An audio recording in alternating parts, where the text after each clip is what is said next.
Okay, Bismillahirrahmanirrahim. Assalamu alaikum, everyone. I want to introduce our very special mascot and guest.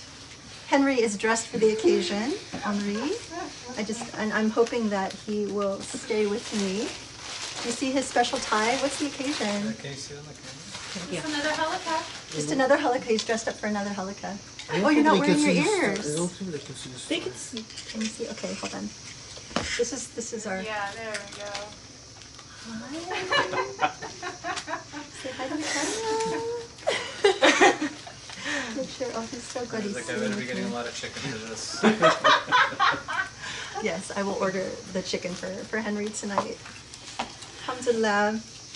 Well, it's a perfect occasion. I was going to announce I'm actually I'm going to be fulfilling one of the lessons from the halakha, which is honoring your parents. So I'm actually heading out back to California tonight or tomorrow morning very early.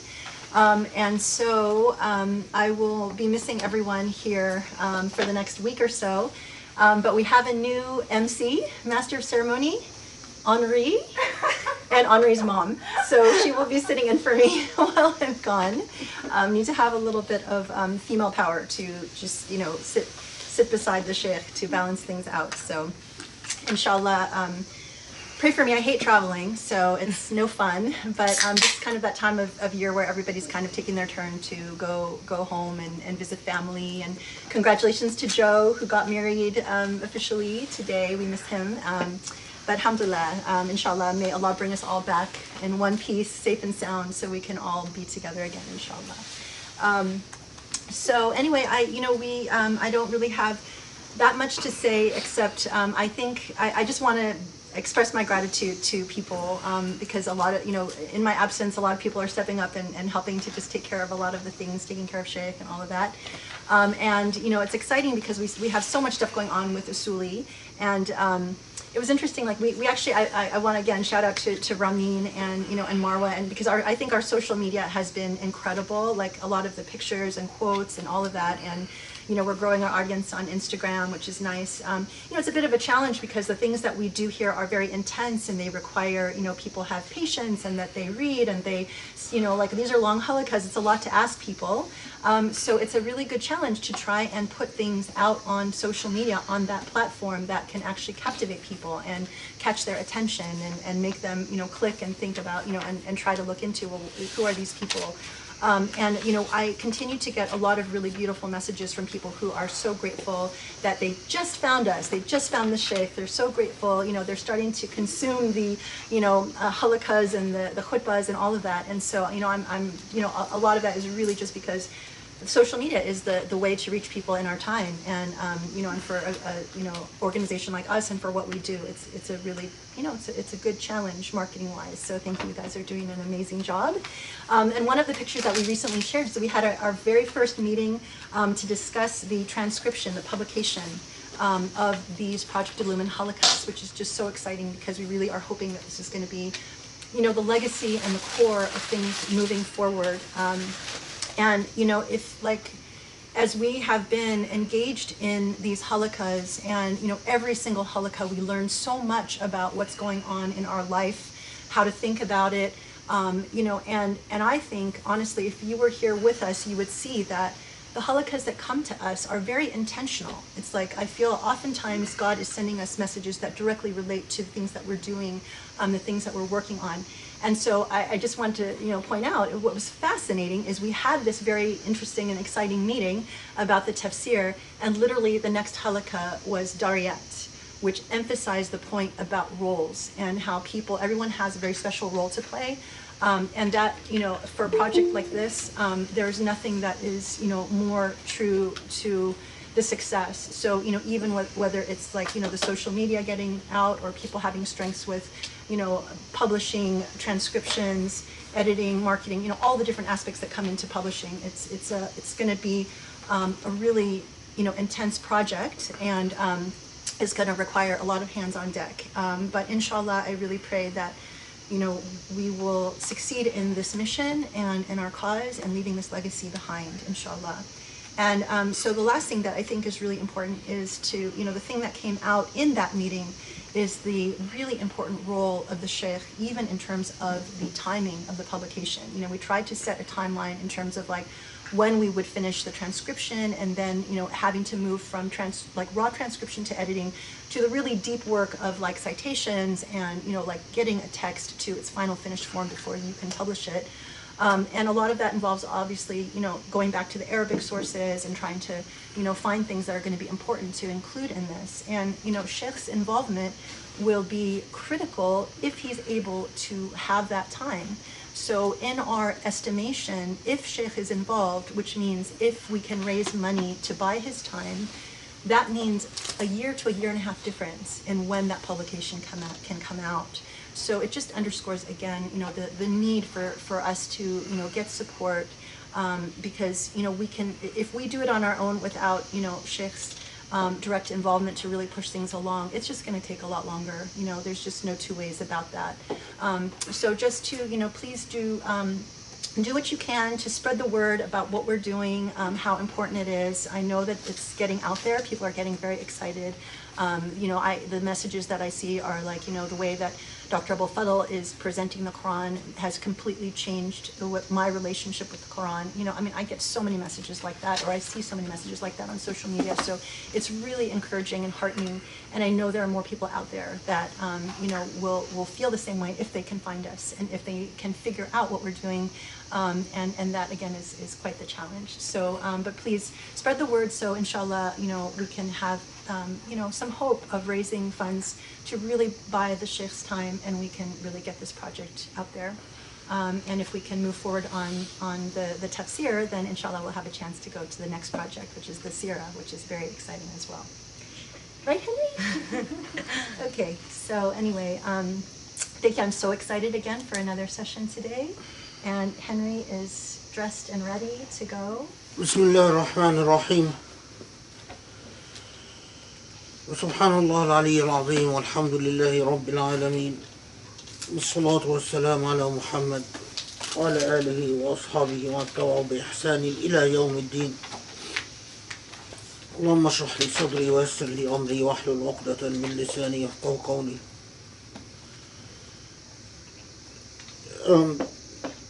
The surah for today, inshallah, is Fussilat. And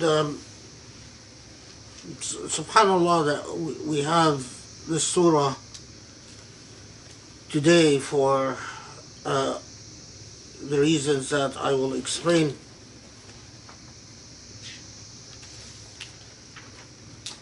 But,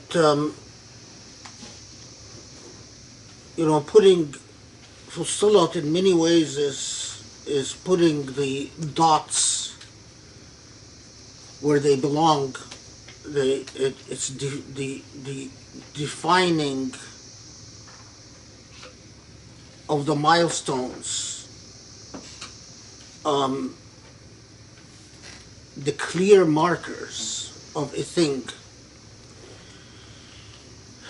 And before we jump in, I just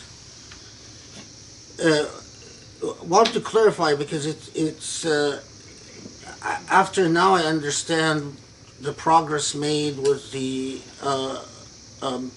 publication project, and it's very exciting, because I do think it will be a very important contribution, an essential and critical one.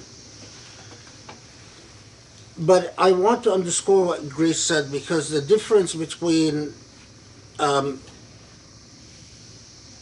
the ability for me to be involved full-time in getting this project out and not being able to do so is enormous. If you are involved full-time, then you cut down the amount of work, simply because of my experience and knowledge. What it would take a student, you know, perhaps 10 hours to do, it could take me 20 minutes.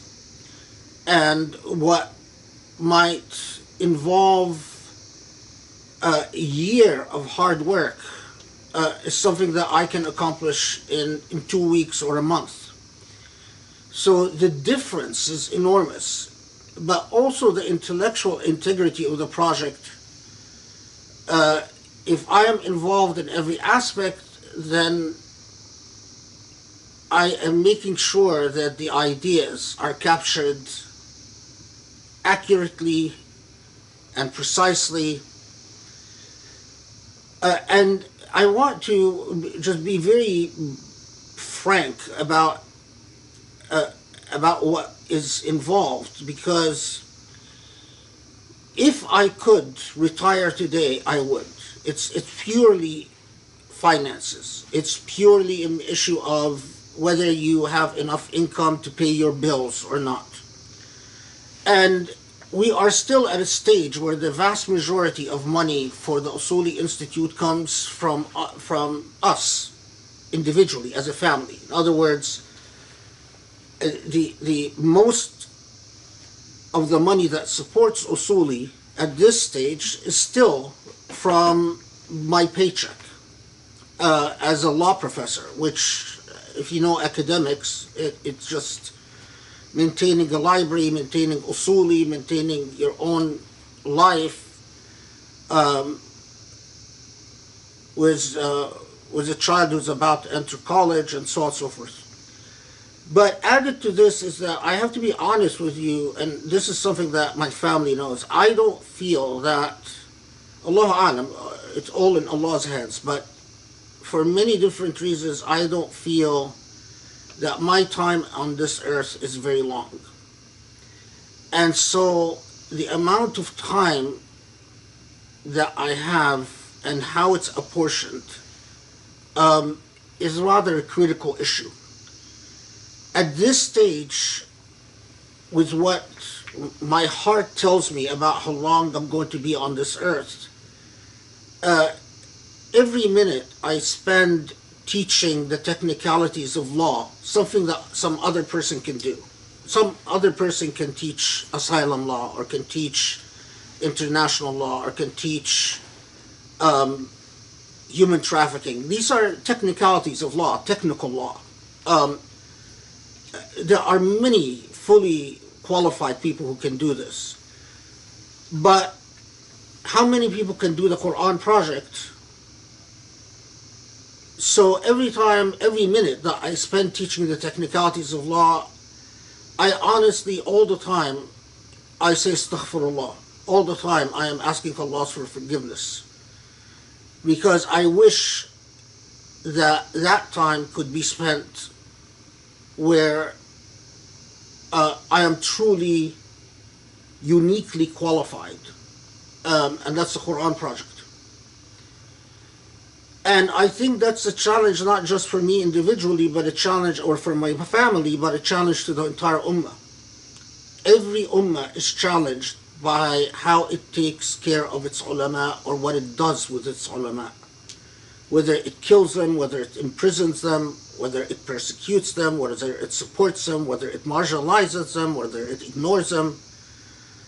You measure the fate of an ummah with what they do vis-a-vis the bearers of intellect and the bearers of morals. And also how an ummah recognizes alim.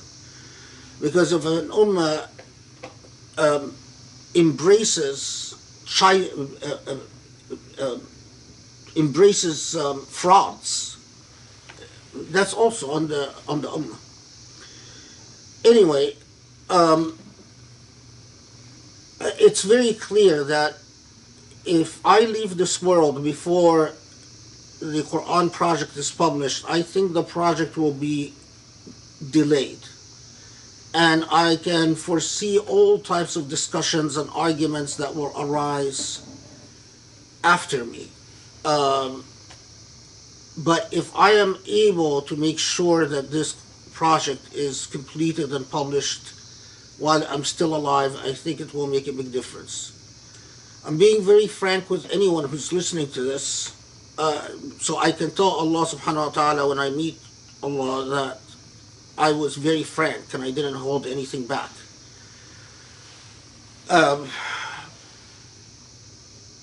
Maybe I'm wrong. Maybe Allah will, and I'll live longer than I ever want to. But, you know, this is all in Allah's hands. But I'm telling you what my heart tells me. What every time I pray on this is the answer that I get. And Allah knows best. Allahu A'lam. Always. Okay, Surah Fussilat. وما أدراك ما سورة فصلت.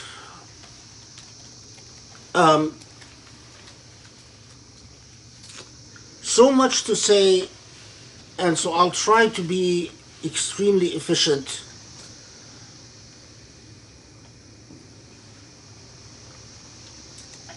Because of the weight of Surah Fussilat and what it achieves and how it accomplishes it. And the enormity of the surah itself. So first, we notice right away that Surah Fussilat is among the Hawamim. It starts with Ha Mim. And we've talked about that, and we said that the Hawamim are the surah that cumulatively are the heart of the Quran, the kernel of the Quran. But what's very interesting about Surah Fussilat is that although it is among the Hawamim, it is revealed after the Isra. And it is also revealed after Surah Al-Zumar, which we've talked about, and Surah Al-Ghafir, which we've talked about.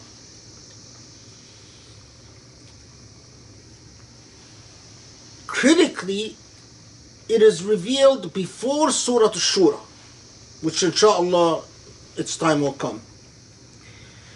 And in many ways, it lays the groundwork for Surah Al-Shura.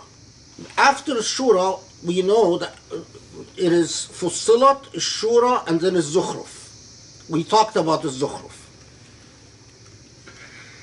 But Fussilat clearly laid the groundwork for Shura. And Fussilat quite intentionally follows Zumar and Ghafir, and the fact that it is revealed after Al-Isra, so in the later Meccan period, in the late Meccan period,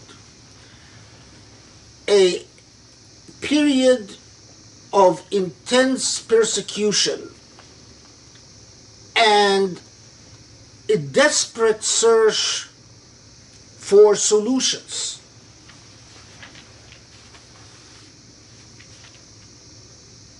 The Prophet's uncle, Abu Talib, had died. Khadija radiallahu anha had died.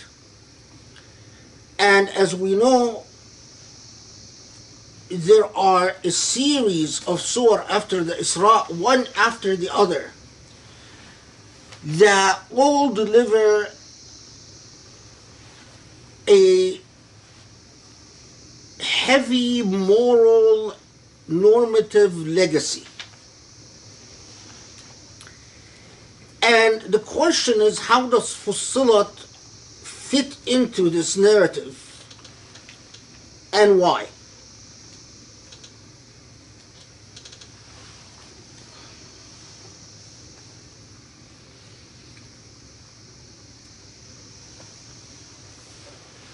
All right.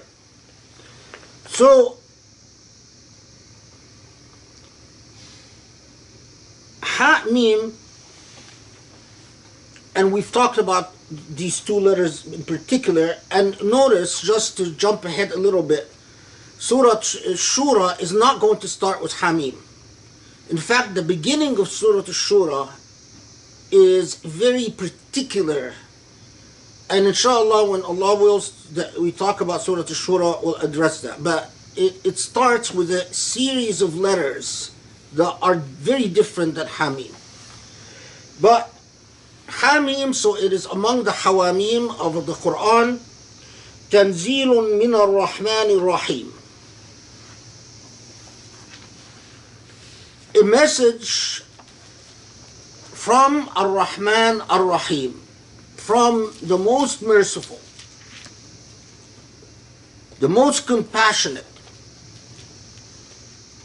The definition of compassion and mercy itself, Ar-Rahman Ar-Rahim, is the embodiment of each of these attributes, the compassionate and the merciful. And Tanzil, a message, a revelation from.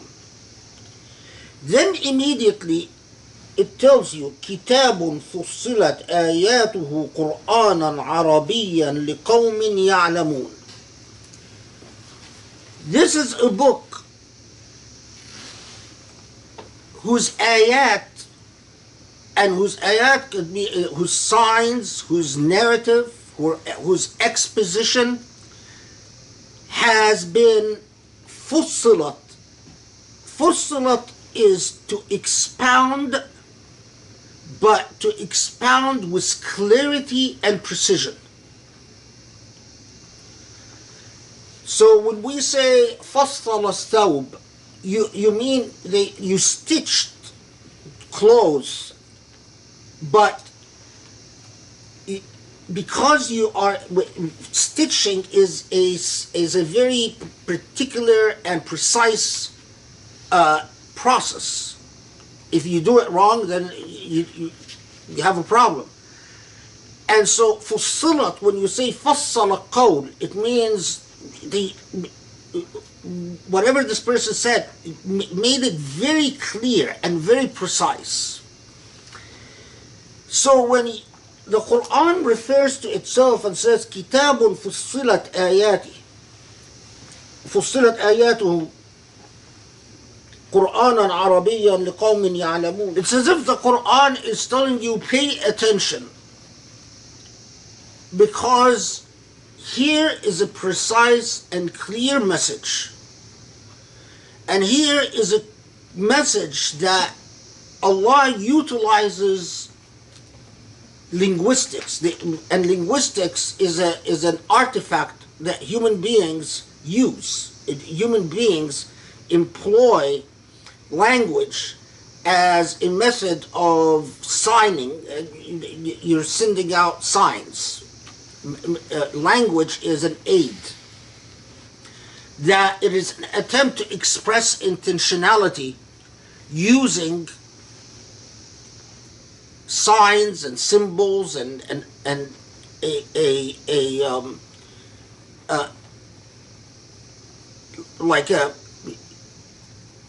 you're utilizing things that help you to express intentionality in the same way that I'm struggling with language right now. So Allah subhanahu wa ta'ala is saying, I am using your language, and in this case, the Arabic language,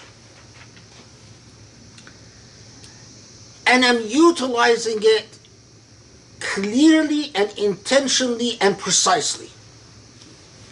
So pay attention for the message that is being delivered. And as you will see, it is remarkable that Surah Fussilat comes at a time of intense persecution and at a time of significant psychological and emotional struggle with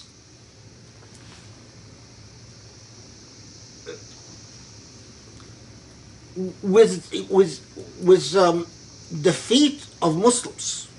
Muslims at this point have a very serious question of, well, are the Meccans going to annihilate us? Are the Meccans going to succeed in destroying us And all we have to go on is Allah subhanahu wa ta'ala, that our belief that Allah will find a way out for us of the predicament that we are in.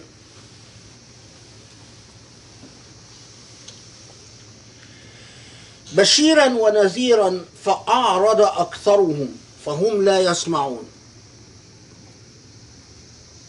وقالوا قلوبنا في أكنة مما تدعونا إليه وفي آذاننا وقر من بيننا وبينك حجاب فاعمل إننا عاملون. So Bashiran wa Nadhiran, the Prophet ﷺ was sent as a warner and as a conveyor of good tidings, meaning good news. But yet most of them have turned away as if they cannot hear what the Prophet has to say. And they said, our hearts are closed off to what you are inviting us to. Our hearts are closed off and our ears are plugged. We don't hear you, we don't feel you. وَمِن بَيْنِنَا وَبَيْنِكَ حِجَابٌ. And not only that, but there is as if a wall have come down between us and you. فَعْمَلْ إِنَّنَا عَامِلُونَ. It is a statement of an absolute divorce, like divorce papers and separation. It is acknowledging the reality that the Prophet is confronting a population that is unreachable. And that this population, in fact, is the majority. And that this population is telling the Prophet, effectively, our hearts are closed, our ears are closed, our minds are closed, there is a wall between you and us, and you have your path and we have our path, and the two shall not meet. So the Quran is affirming to the Prophet ﷺ that with a lot of these people, there's no path forward. There is no way he's going to be able to reach them. But yet, having acknowledged this, you would expect that the next thing is to say something like, well, stay in your home, don't talk to them anymore, it is an entirely hopeless situation. But what follows is a rhetorical surprise, because what follows is قُلْ إِنَّمَا أَنَا بَشَرٌ مِثْلَكُمْ يُوحَى إِلَيَّ إِنْ أَنَّمَا إِلَهُكُمْ إِلَهٌ وَاحِدٌ فَاسْتَقِيمُوا إِلَيْهِ وَاسْتَغْفِرُوهُ وَوَيْلٌ لِلْمُشْرِكِينَ. But although it is clear now that they have said there's an entire barrier between us and you, no access, your response is to keep trying and to say إِنَّمَا أَنَا بَشَرٌ مِثْلُكُمْ. I am a human being just like you. And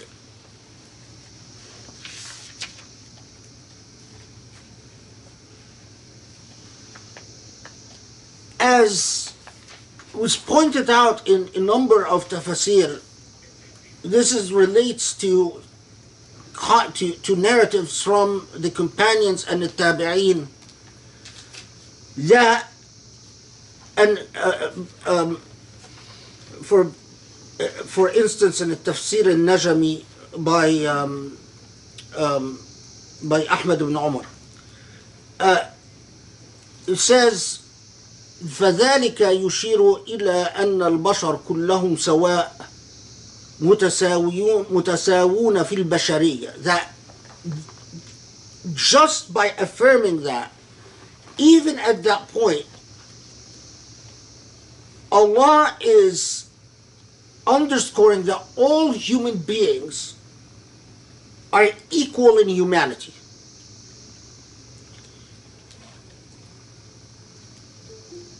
All human beings are equal in humanity. But their God is one.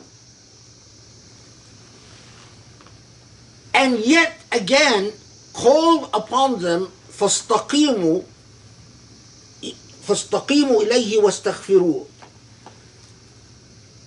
So, come to God and ask God's forgiveness. Now, knowing fully well that the answer to that will be no. That there is, you will make this call and you will be turned down. I'll tell you a story about Surah Fussilat in a little bit, but let's proceed. I'll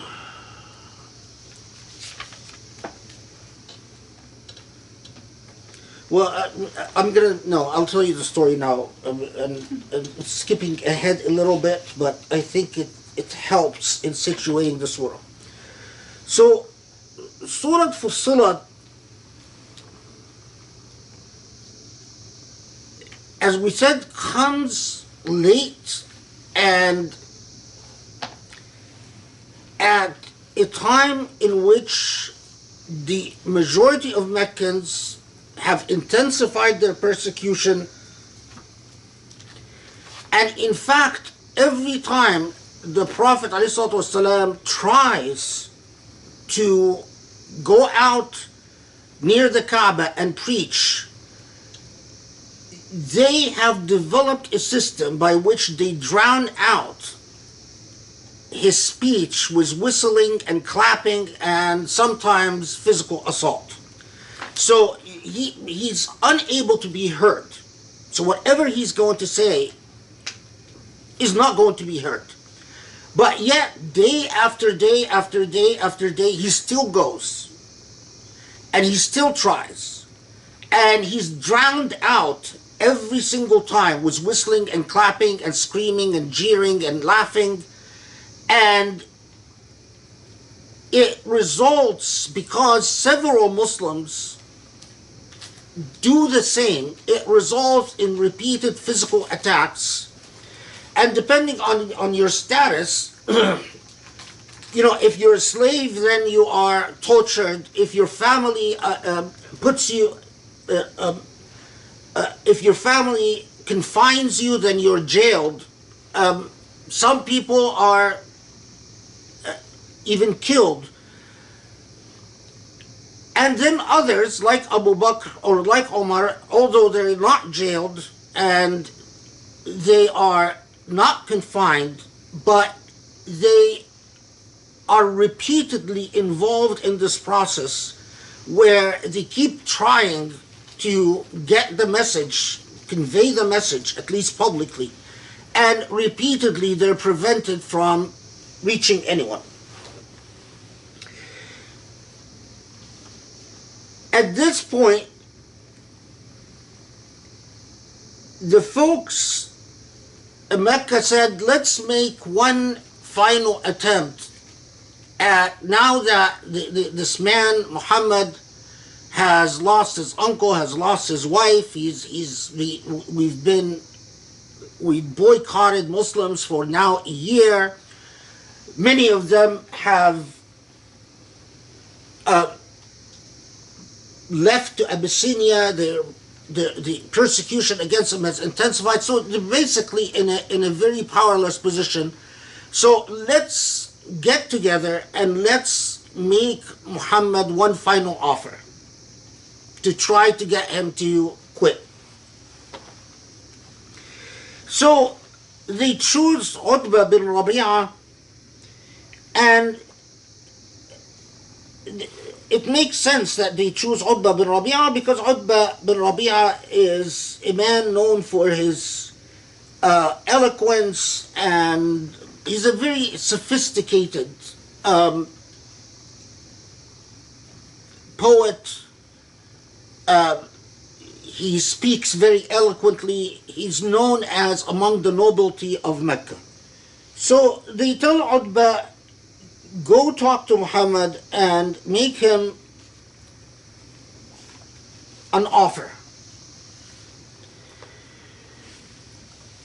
So Utbah bin Rabi'ah goes to Muhammad and he says, أأنت خير أم عبد الله أأنت خير أم عبد المطلب. فسكت رسول الله صلى الله عليه وسلم فقال فإن كنت تزعم أن هؤلاء خير منك فقد عبدوا الآلهة التي عبدت، وإن كنت تزعم أنك خير منهم فتكلم حتى نسمع قولك.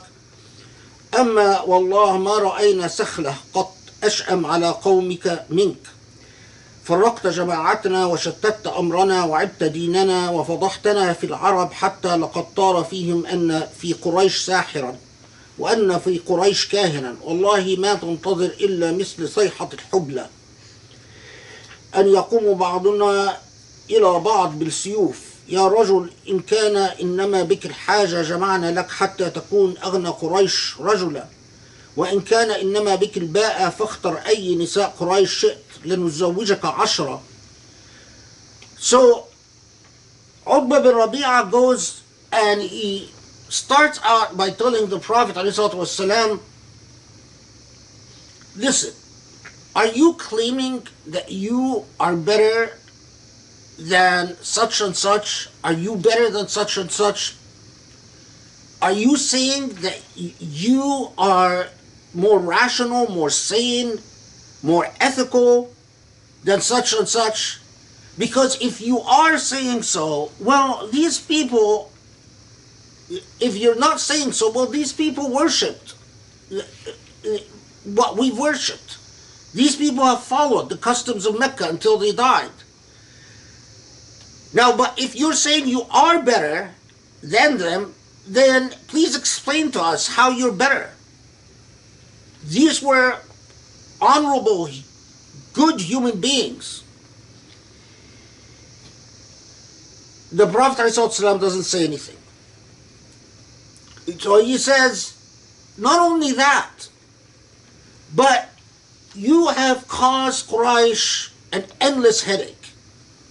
You have caused divisions in our society.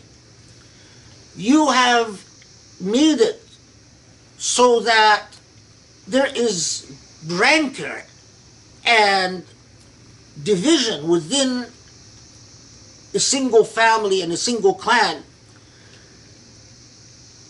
Not only that, but you've ruined our reputation, because tribes all around Quraysh are saying that Quraysh has a sorcerer and that Quraysh has an insane person that keeps preaching to the visitors to the Kaaba when they come to Mecca. You have been a bad omen. So in other words, he's first this style of,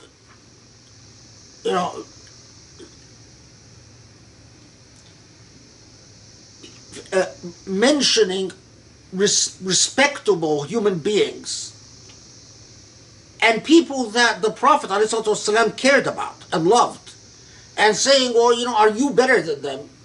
But then second, the guilt trip of, look at what is happening to our society.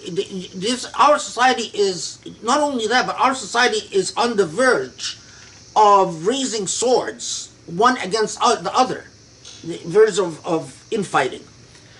And you've ruined our reputation. So, listen, if it is money that you want, we can make you rich. If it is that you want to feel company and prestige, in other words, you want social status, well, we can arrange for you to marry 10 women from the best women of Quraysh.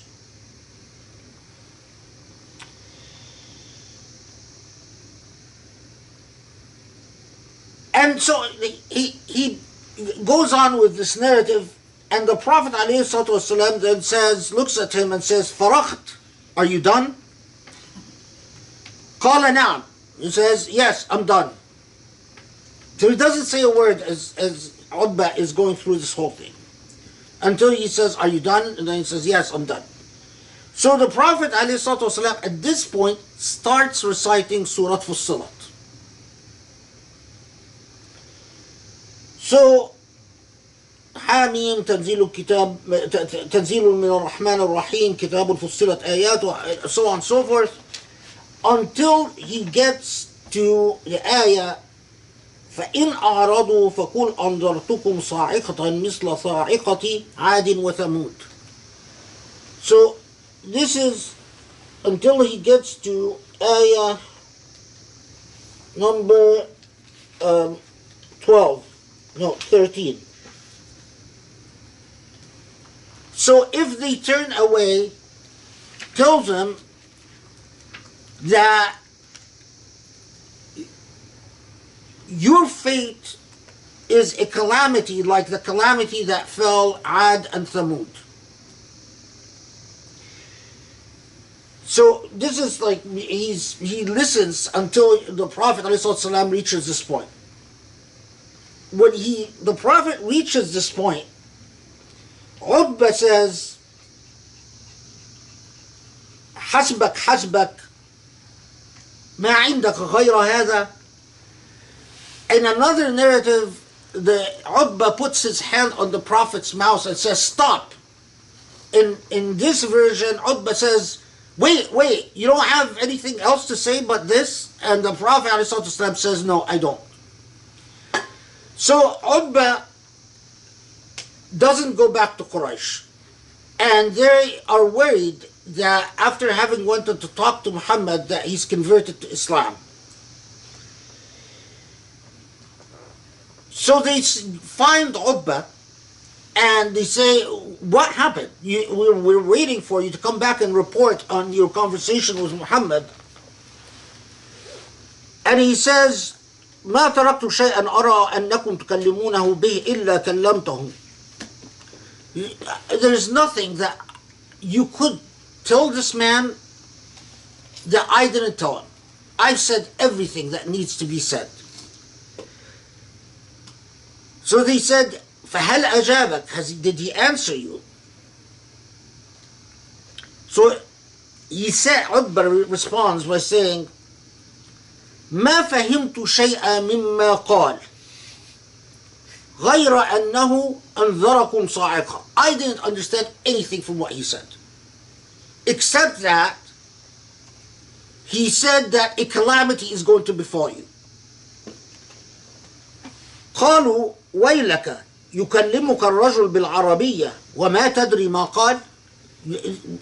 What is this? You know, you're a master of Arabic. The man speaks to you in Arabic and you say you didn't understand anything he said? قال لا والله ما فهمت شيئا مما قال غير ذكر الصاعقة. I didn't understand anything from what he said other than he warned of a calamity. Now,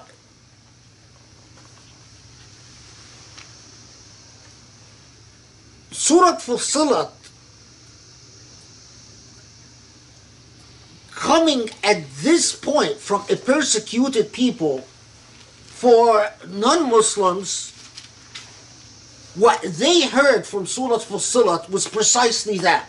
What Utbah understood is that it is here is this man who is severely persecuted, and he's telling us that, I'm warning you of a horrible fate. And so, predictably, the Meccans were dismissive.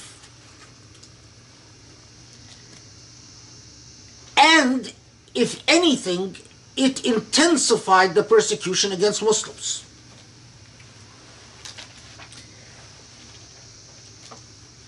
But, interestingly, in all the narratives, Utbah doesn't allow the Prophet to recite beyond ayah number 12 or ayah number 13. So we don't know if the other Meccans later on heard the entire surah. We know Muslims did, but the majority, the non-Muslims, we know that Utbah didn't, at least not for a long time. And interestingly enough, some commentators understood from Surah Fussilat that basically what Surah Fussilat is saying is that it is promising Mecca that they're going to be defeated. So in a lot of Quranic commentaries, they say, well, Surah Fussilat predicts what will happen years down the road in the Battle of Badr, and what will happen years down the road when Mecca is finally defeated. But of course, there is there is a problem here, right? And that is, the ayah says, فَإِنْ أَعْرَضُوا فَقُلْ أَنذَرْتُكُمْ صَاعِقَةً مِثْلَ صَاعِقَةِ عَادٍ وَثَمُودٍ. If they turn away, tell them, I am warning you about the possibility, not the promise, but the possibility that your fate would be utter destruction like what befell Ad wa Thamud. And they were destroyed by natural causes, by natural causes sent their way by Allah. Wind, or earthquakes, or rain. But Mecca has a very different fate. And many of the Meccans convert in the span of the decade between the Hijrah and the eventual defeat of Mecca. But more than that, by the time Mecca is defeated, the majority converts. So that's one, I don't want to use a word that's too harsh, but let's say one inconsistency, that to say that it's there to threaten them with a calamity, and that's the point of Surah Fussilat. But then the other thing is that to say that that was the point of Surah Fussilat ignores the rest of the surah. So put it simply, although you find this quite often in traditional tafsir, that Surah Fussilat was there to warn Meccans of defeat, to tell them that you're going to eventually be defeated, I don't think that was the point of the surah at all. And as we'll see, inshallah, there is no, that's not what the surah is saying. Okay. So, but we understand why, because Utbah himself thought this is the only thing he understood from the surah. is that there's a threat.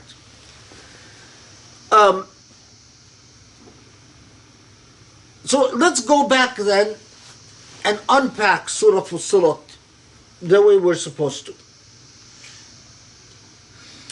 So there is no hope in this majority,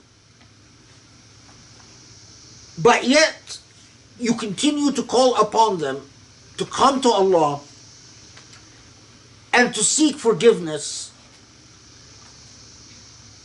knowing fully well that they're not going to accept your message. Then الذين لا يؤتون الزكاة وهم بالآخرة هم كافرون. Those that, this is now 7. I didn't translate it. Those who do not give alms and who disbelieve in the hereafter. This gave Quranic commentators of all types of orientations and methodologies a long pause, because they're disbelievers. They don't believe. So why mention zakah? Why zakah of all things? And what does zakah mean at this point? One, we are in Mecca. The technical legal zakah was not decreed till Medina. But two, what does it mean to say that the disbelievers don't give the zakah?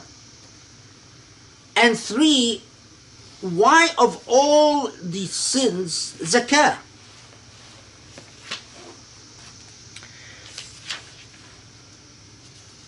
So some, especially from the Sufi-esque or schools of thought, said, well, zakah in this context means zakatun nafs, that لا يؤتون zakah means that they do not purify their souls and they disbelieve, because zakah is whatever, literally zakah is what you give as a purification. This is, I mean, it is possible that would be zakatun nafs, but grammatically it would be an odd construction to say, to raise the issue of zakatun nafs by saying لا يؤتون الزكاة. So the plain language seems to equate or create a nexus between disbelief and not giving to the poor. As Al-Farra said in his tafsir, إنما جعل منع الزكاة مقرونا بالكفر لأن أحب الشيء إلى الإنسان ماله وهو شقيق روحه فإذا بذله في سبيل الله فذلك أقوى دليل على استقامته. So Al-Farra is saying, or Ibn al-Farra is saying, that zakah was coupled with kufr because the dearest thing to the human heart is money. Not only that, but it is shaqiq al-rawh, meaning that it is the companion of the soul. For believers, that's not the way it should be. But in reality, for so many people, believers and unbelievers, money is the true companion of the soul. It is the hardest thing for a human being to part with. And when they part with it, they do it very consciously. And it remains heavy on their psyche. They remember what they gave. And you might not remember what you've said to people. You might not remember how much time you gave people. There are all types of things that you don't remember, but you most often remember who you gave money to.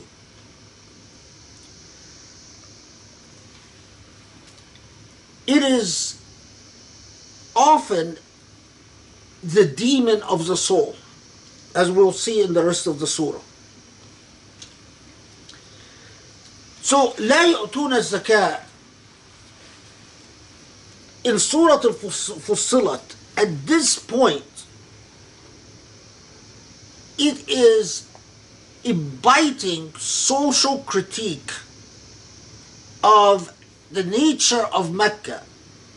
We've already encountered this, but it is flagged again in Surah Fussilat. This is an immoral society.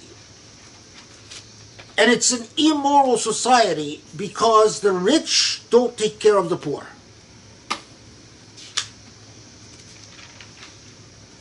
And in this type of society, as we will see, disbelief, kufr, spreads and grows.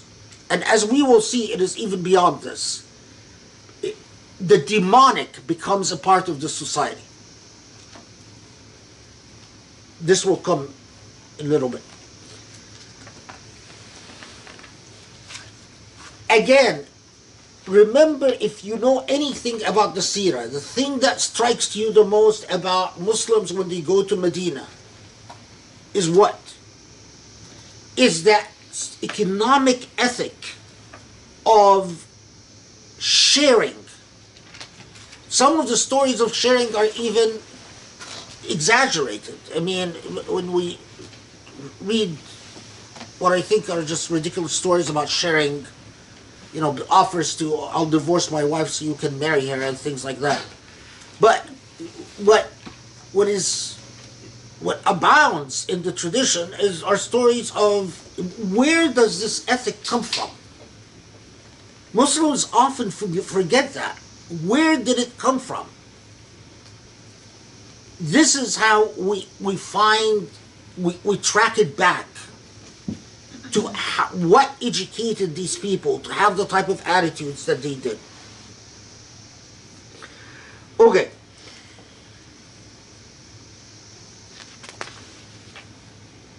So, they are inequitable when it comes to material things. And they don't believe in the hereafter, so they don't believe in accountability. And that, for the Quranic outlook, that is part of why they're inequitable. Because they think, well, why should we help anyone? I mean, either we help someone and we get the payoff through a good reputation, but if it's not going to affect our reputation, if we help someone, then why shouldn't we? There's no hereafter.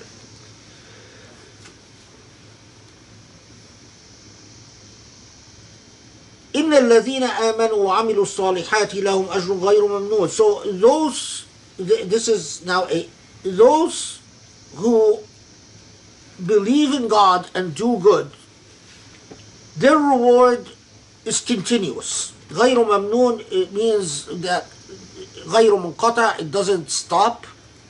And غير ممنون, that it is not held over them in men, meaning Allah treats them with gratitude, which is a way of honoring people.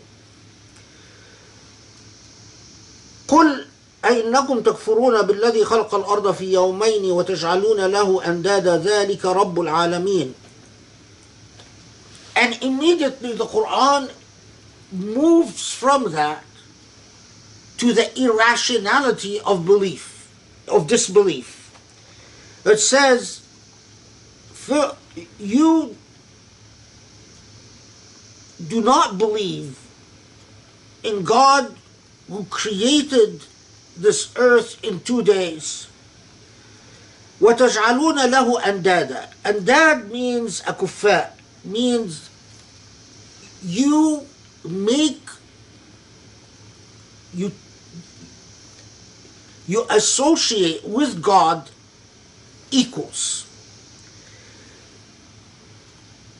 The equals could be things like idols, but it also could be things like human beings that you obey. So in a lot of even the traditional tafsir, they say أنداد يعني أكفاء من الرجال تطيعونهم في المعاصي. That you don't really, whether you say you believe in God or not, but your system of deference is to sources of authority other than Allah subhanahu wa ta'ala.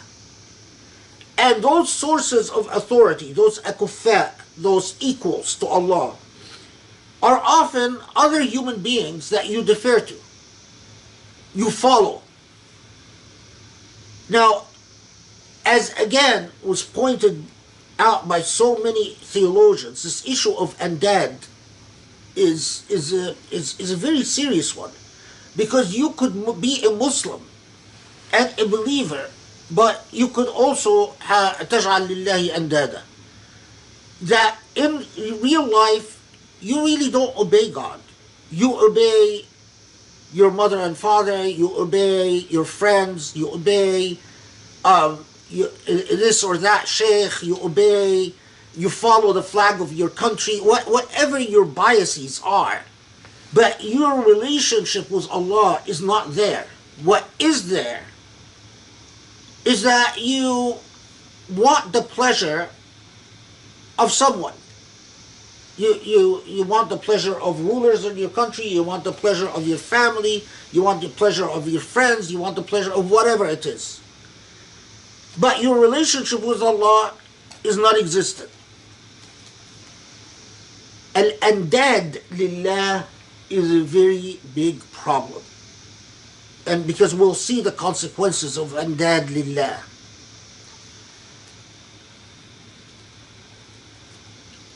If you want irtiqa, if you want elevation in the path of Allah, you must confront your andad.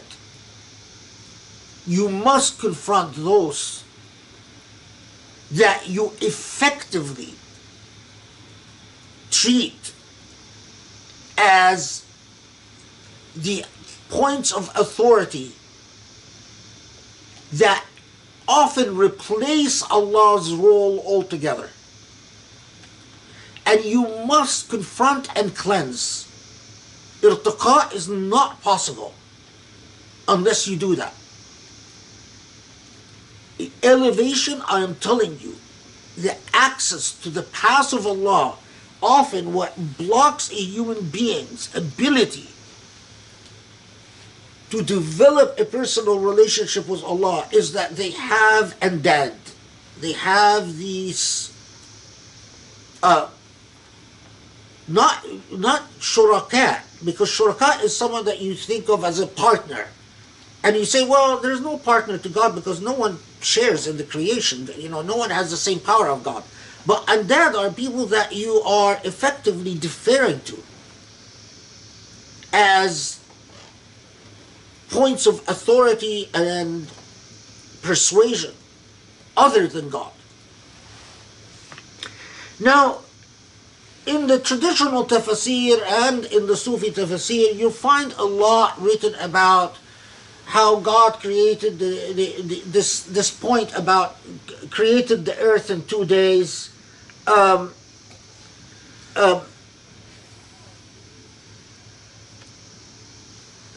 And And then it says that and made rawasi, made mountains that hold the crust of the earth down. Where is it? No, this is 10. He placed firm mountains therein, rising above it, blessed it, and apportioned its means of sustenance therein in 4 days alike.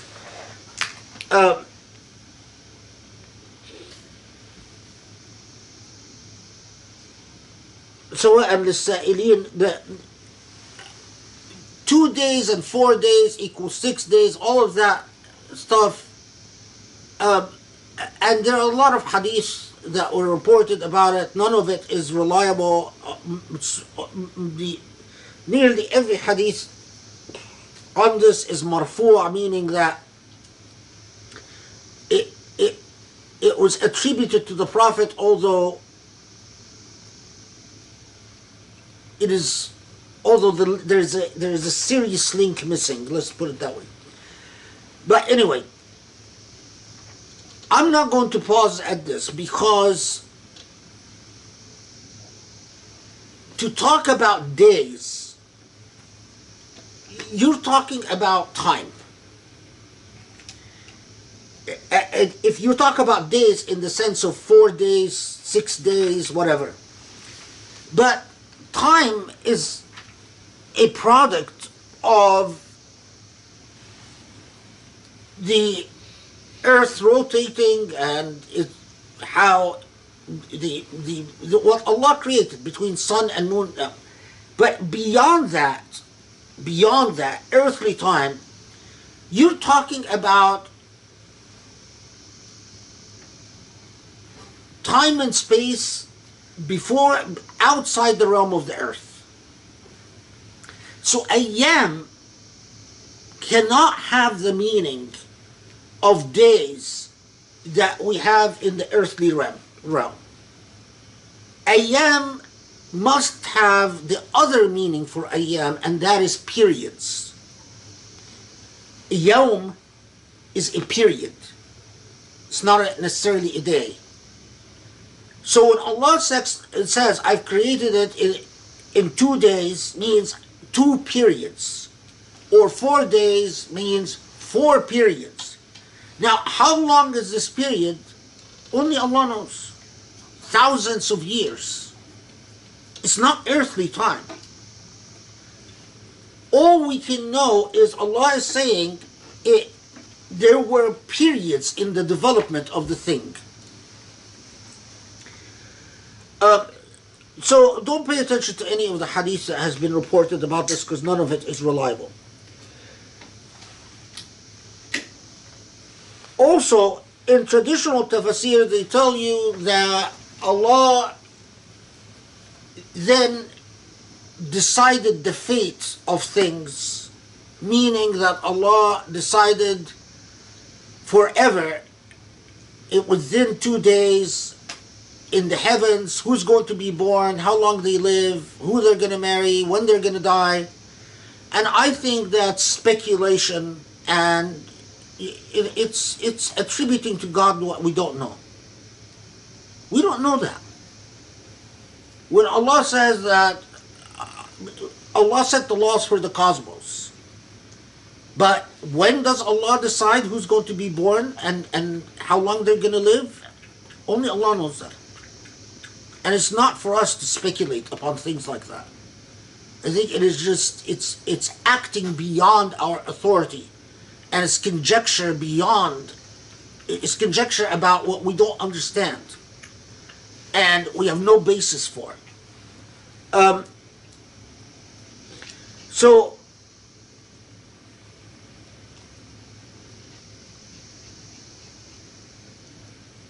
Okay. But notice ayah 11. ثم استوى إلى السماء وهي دخان فقال لها وللأرض آتيا طوعا أو كرها.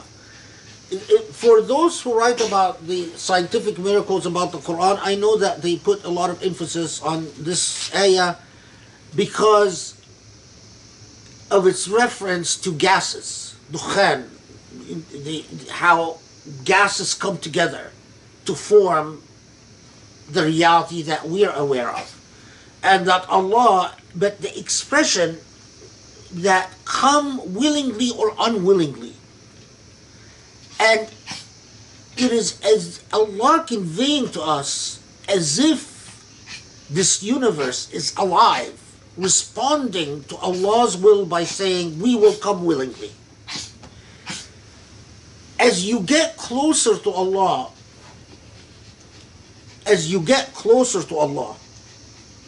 and you have enough experiences with the divine, with the realm of the malakut,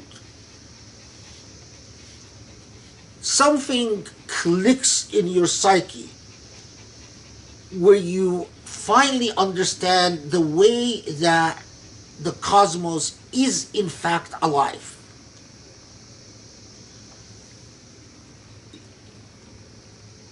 We exist on a living planet,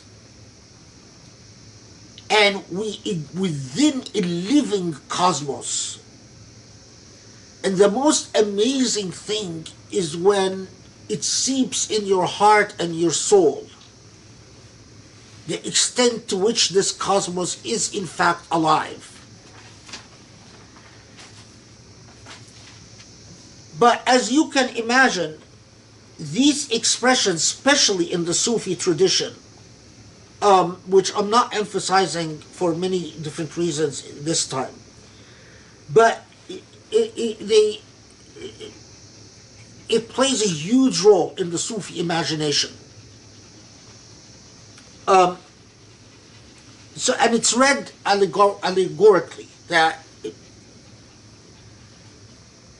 this is not really a reference to the gases and formation of heavens, but it's an allegory for the human soul, etc., etc. But I don't. This is not what I don't want to emphasize this time. Okay.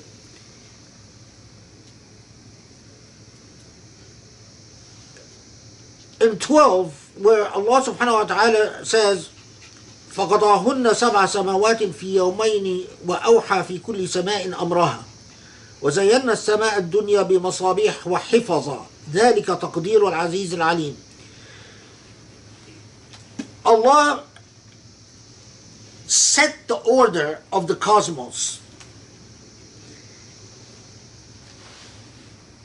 And let's see how 12 is translated.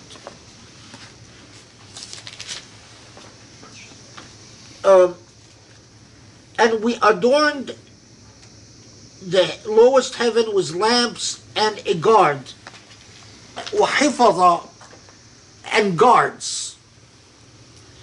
Now, why is this important?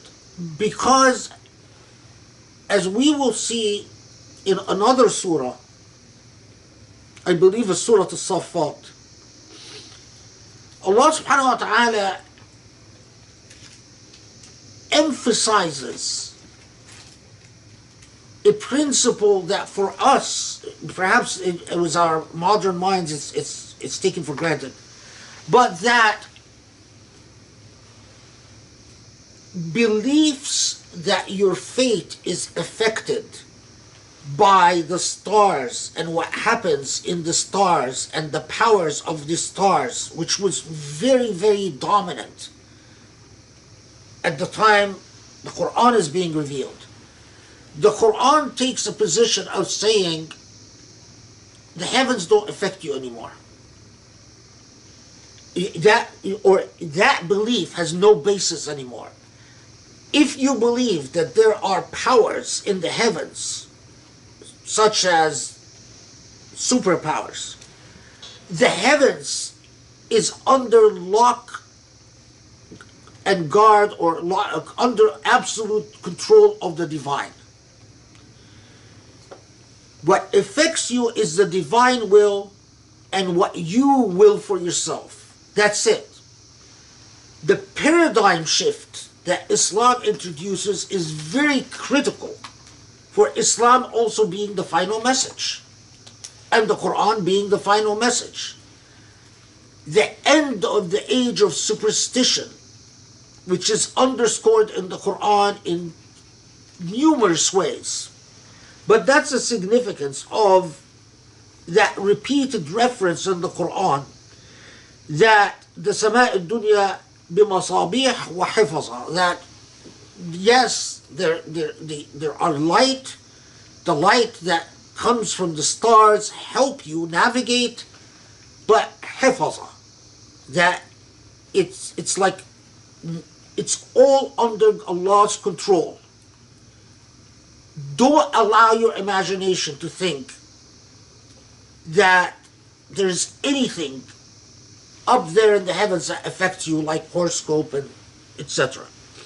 All that belief. Okay. Then after all of that, we get to what Utbah responded to, verse 13. So when they turn away, or if they turn away, when you tell them all of that, warn them that you could have a fate like the fate of Ad and Thamud.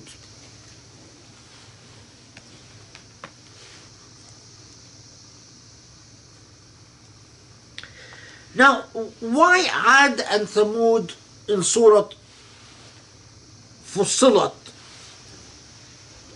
Because Ad and Thamud were the two tribes that Quraysh was reportedly familiar with. They still remembered the fate of Ad and Thamud in their mythology. And according to some pre-Islamic poetry, but it's very hard to verify this historically, that there were dunes or physical remains that Arabic superstition or mythology said were the homes of Ad and Thamud. Was it a mistaken identity? We don't know. I mean, the evidence is very difficult to track. But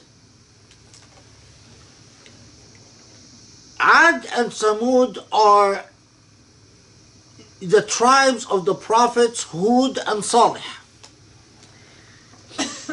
And Hud and Salih are two prophets that, alayhim salam, that are before the Prophet Ibrahim.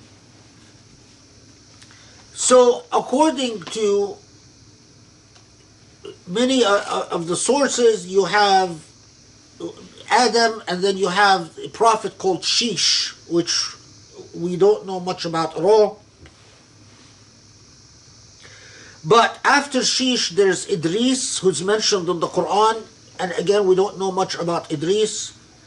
And after Idris, we have the prophet Nuh, who's very famous, and then Hud and Salih, and then Ibrahim. And Hud and Salih are from the line of prophets that are from Sam. The descendants of Noah, you have Sam, and Hud and Salih are this part of the branch where Hud and Salih and Shu'aib, and you have Muhammad alayhi salatu wasalam. And on this side of the branch are Ishaq, Ayub, Yusuf, Yaqub, all the biblical prophets. So Hud and Salih are in the side where you can say where the Arab descent is. And so there are a part of the memory of Arabs themselves. And it quickly then turns to a narrative about first the tribe of Ad. And Ad, like the Meccans, object that how could a messenger from God be a mere mortal, a human being? and that they demanded from the Prophet Hud alayhi salam that Allah would send, or they told the Prophet Hud, Allah should have sent angels if this was really a message from God. فاستكبروا في الأرض بغير الحق وقالوا من أشد منا قوة.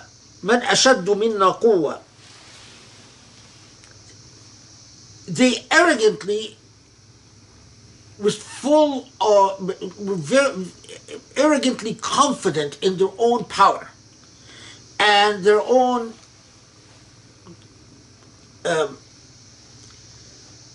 they were, by the measures of their age, were the superpower of their age. I mean, they of course, there's a lot of superstition and mythology that they were very tall and very strong, that they were giants, that they could, do remarkable physical feats.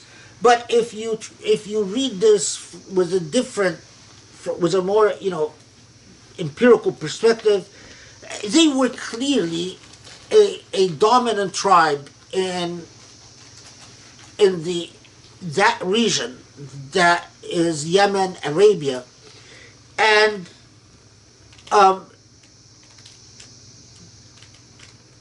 were technologically, for the standards, were technologically very advanced compared to everyone around them. And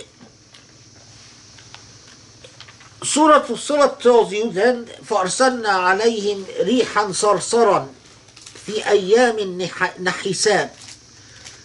We've sent, this is now 16, so we sent رِيحًا صَرْصَرًا, the study Quran translated it as howling wind in days of ill fortune, that they may taste the punishment of disgrace in this life, and so on.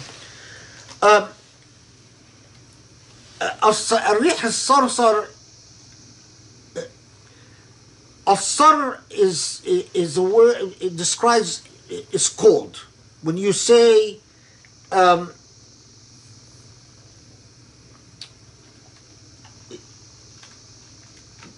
sar could use, the word sar could mean cold, and a surah could mean a cry or a howl. So the wind that afflicted that tribe, that persistent wind that ended up destroying them, was loud wind, was probably very cold wind. When a hisat, which is translated in the study Quran as days of ill fortune, nahisat could mean several things. Could mean shidad, could mean mutatabi'at, could mean baridat. It could mean days that were cold. It could mean consecutive days. It could mean extremely trying and difficult days. Anyway, I mean, we're not going to pause at this for long, because the point is that this wind destroys their civilization. And then we move on to Thamud.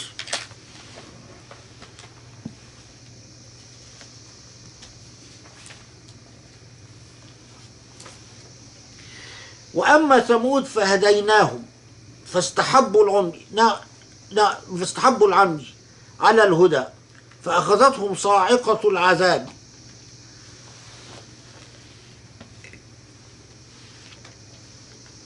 This is 17. So Thamud, this expression فهديناهم, we guided them. Did Thamud first respond to the Prophet Salih and then reneged? When it says فَهَدَيْنَاهُمْ, we guided them, does this mean that they actually, when the miracle first happened, the miracle of the camel first happened, did they first move towards belief, then renege? Or does hadaynahu mean that we've sent them guidance and they turned away?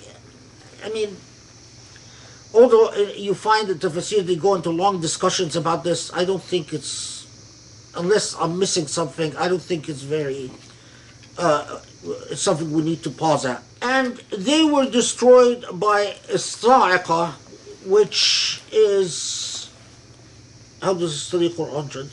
Oh, so Quran just translates it as thunderbolt.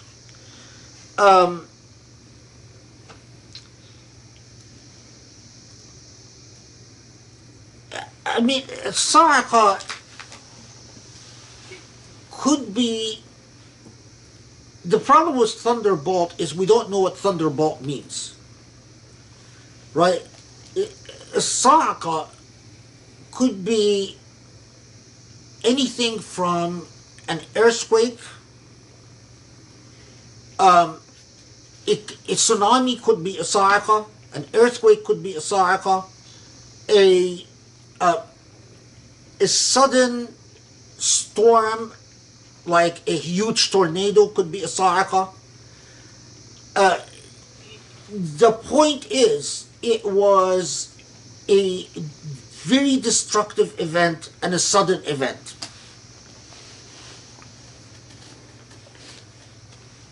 Of course, they were given 3 days, but they still didn't believe and continued to party it up during these 3 days before their destruction, as we've said before, in the case of Thamud. Okay, so with this warning,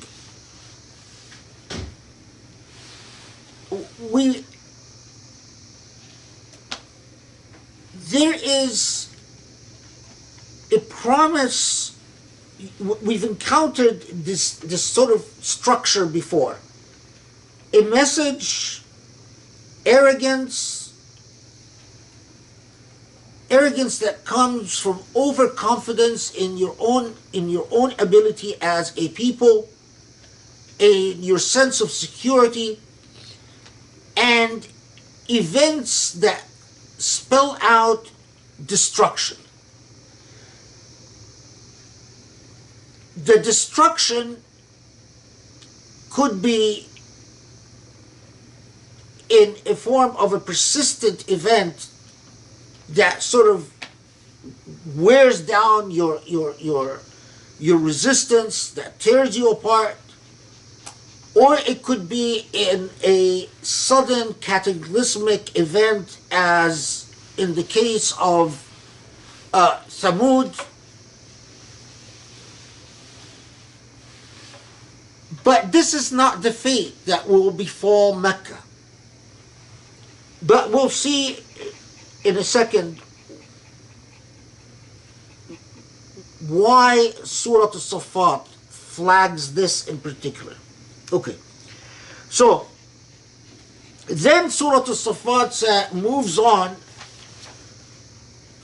to the thing that is at the heart of the Meccan injustice and their rejection of zakah and their rejection of belief. Their resistance to the idea of accountability, that there are consequences and there is judgment. And it tells them something that they have repeatedly laughed and sneered at. And that's the idea that their own body parts will bear witness against them. And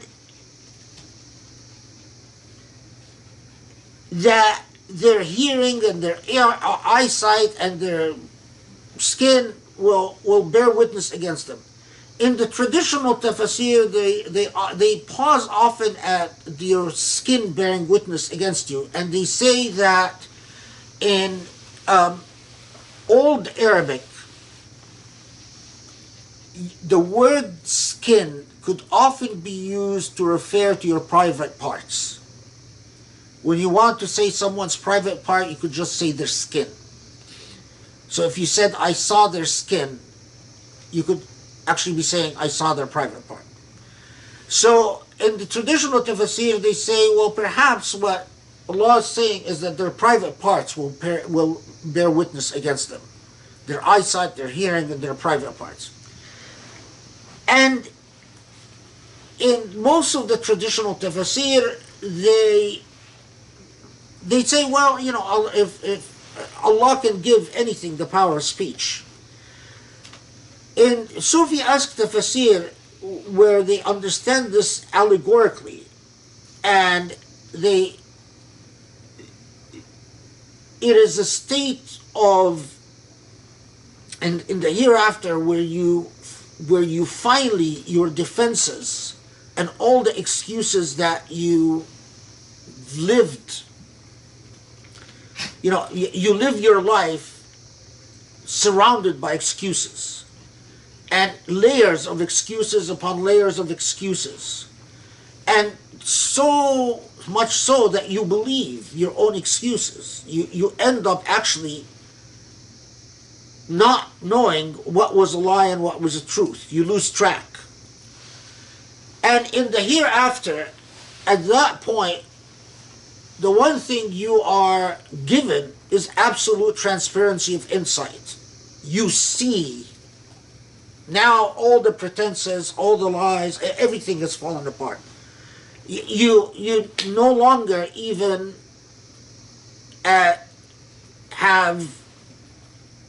you no longer want to protect anyone, and you no longer feel the type of blind association with anyone.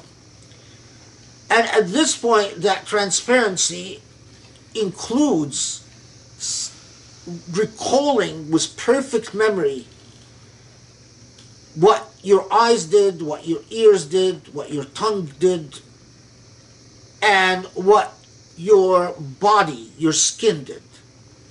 And so in the Sufi-esque tafsir, they often say that it means perfect recollection. And what bears witness against you is your conscience. That your conscience basically says, all the lies have now evaporated. And here's what your tongue did, here's what your eyes did, and so on.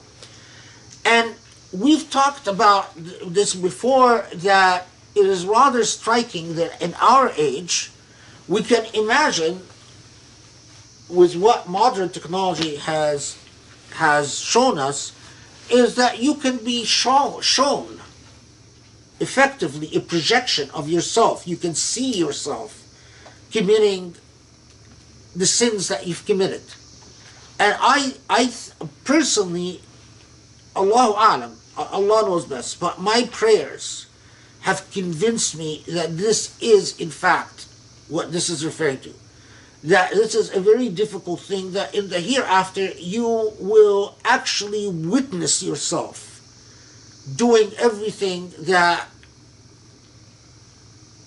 you've done. And that's what bearing your eyes, your ears, your tongue, bearing witness is that you, and that's actually, as I said before, I don't want to see myself committing the sins I've committed. It's horrible. That's the worst thing, is to actually see yourself, but this time without the excuses, and to actually watch yourself as if on film.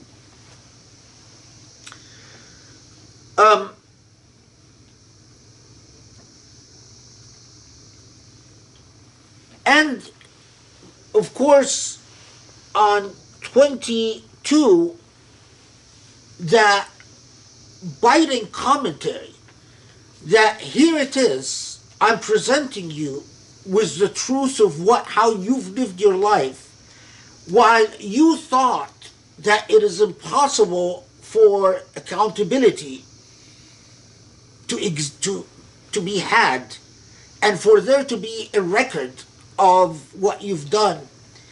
And you've thought that Allah doesn't know. what you've done, but indeed Allah does. This is, of course, ولكن ظننتم أن الله لا يعلم كثيرا مما تعملون وذلكم ظنكم الذي ظننتم بربكم أرداكم فأصبحتم من الخاسرين. Now, 23 becomes important in Surah Fussilat because Allah says, this is what you how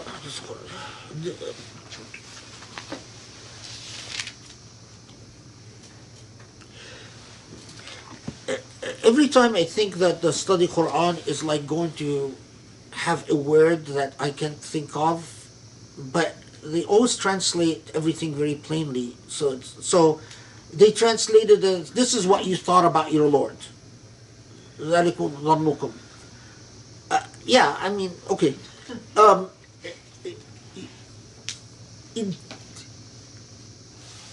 Why is this important? Because, and actually theologians spend a lot of time talking about this.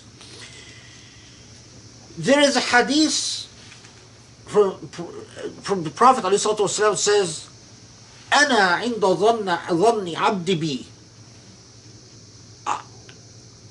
I am as you think I am, or you will be treated as you believed your Lord will treat you. Now, this doesn't mean take God for granted, but what it means is, if you lived your life doubting God,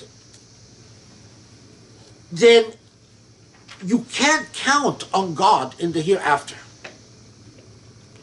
If you lived your life believing God is just and believing in God's mercy and believing in God's compassion, so if you've lived sinning, but because you believed in God, you also lived repenting, you are in much better shape than someone who lived oblivious. If you lived believing that God is cruel, what you will get in the hereafter is cruelty. If you lived believing that God is unjust,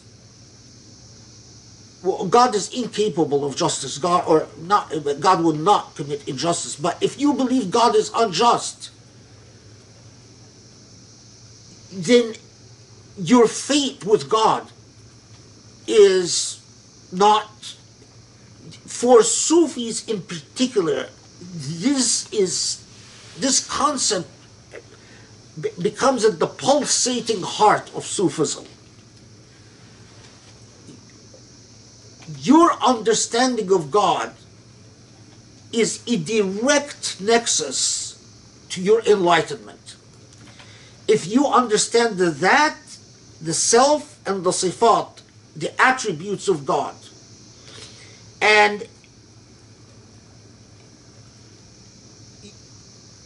a personal relationship with Allah is impossible unless Allah is part of your thought and your psyche. So to the extent that you are constantly engaged with thinking about the that, the it of God, the essence, the truth, and the sifat, the attributes of Allah, you elevate and rise with that. But if your heart is full of doubts, or full of suspicions, or full of projections, so this is a very big point, especially in the Sufi literature, but even in traditional tafsir. So you never thought well of God. And as a result, your treatment is not going to be a good one. Okay. فإن يصبروا فالنار مثوى لهم وإن يستعتبوا فما هم من المعتبين. So, and whether they are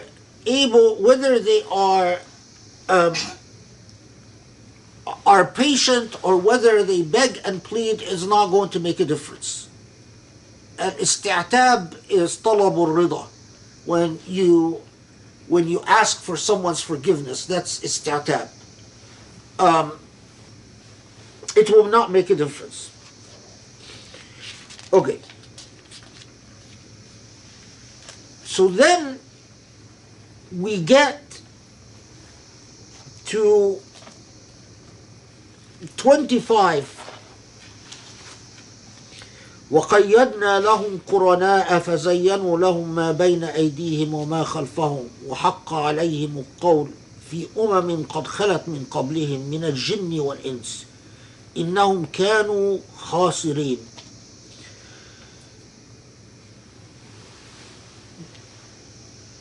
Well, 25 then becomes very important because it tells you that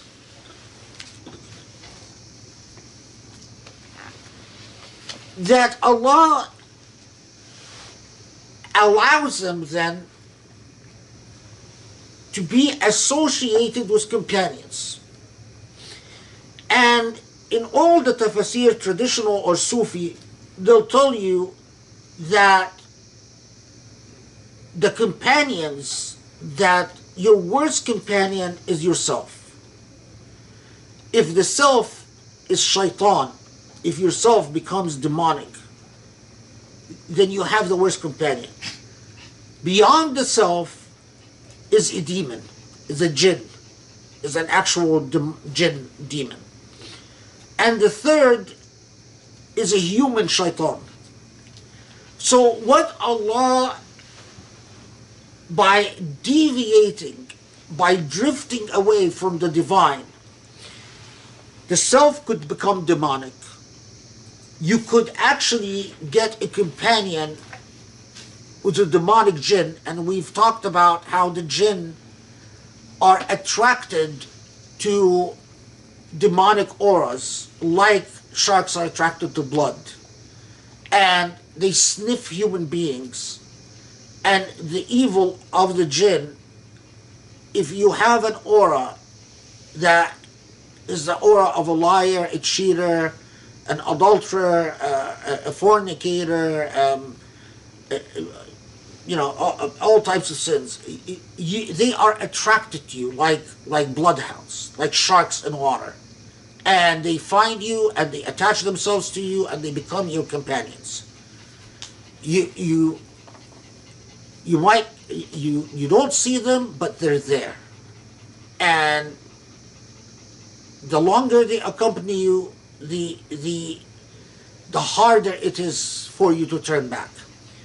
And third are what are equally dangerous, if not more dangerous, are human beings who are demons, shayateen al-ins. Because when human beings are demons, they do horrible things like physical violence and horrible crimes. But notice here the reference to وَحَقَّ عَلَيْهِمُ الْقَوْلِ فِي أُمَمٍ قَدْ خَلَتْ. This is the law not just to individuals, but to nations of past. Nations that don't resist the demonic collectively follow the path of the demonic.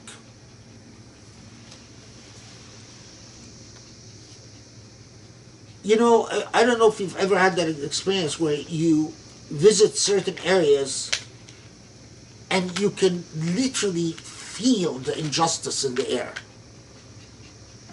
And you visit other areas and it's easier to breathe.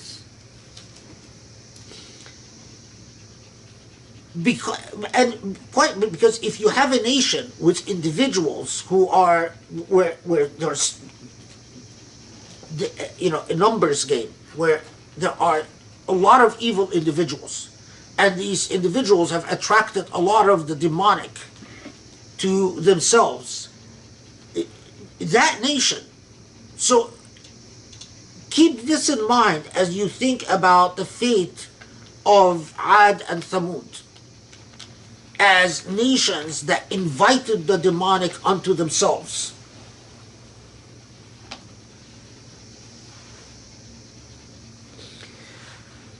وقال الذين كفروا لا تسمعوا لهذا القرآن والغوا فيه لعلكم تغلبون. So then it takes you back after explaining. It started out by telling you about nations that have gone through the demonic path, and it alerted you to that fate leads inevitably to destruction, a path away from your Lord. And what is the problem with these nations? Is that they forget accountability, and they forget judgment. And what is accountability fundamentally about? It's confrontation with the self, the truth of who you are. And what you believe about your God and what your relationship with your Lord is. And then it has a very concrete effect, and that is the role of the demonic in human life, whether that demonic is the self, or the demonic is jinn, or the demonic is our companions, friends and family that have horrible influence on you.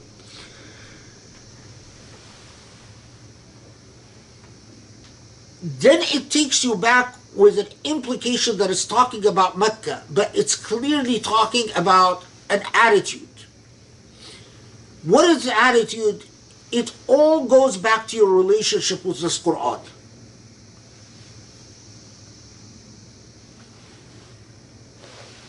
"26, and those who disbelieve say, listen not to this Quran, but speak dismissively of it, that haply you might prevail." Okay. لا تسمعوا لهذا القرآن والغوا فيه. Don't listen to the Quran.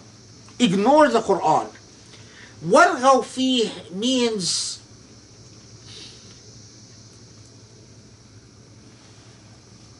it's like saying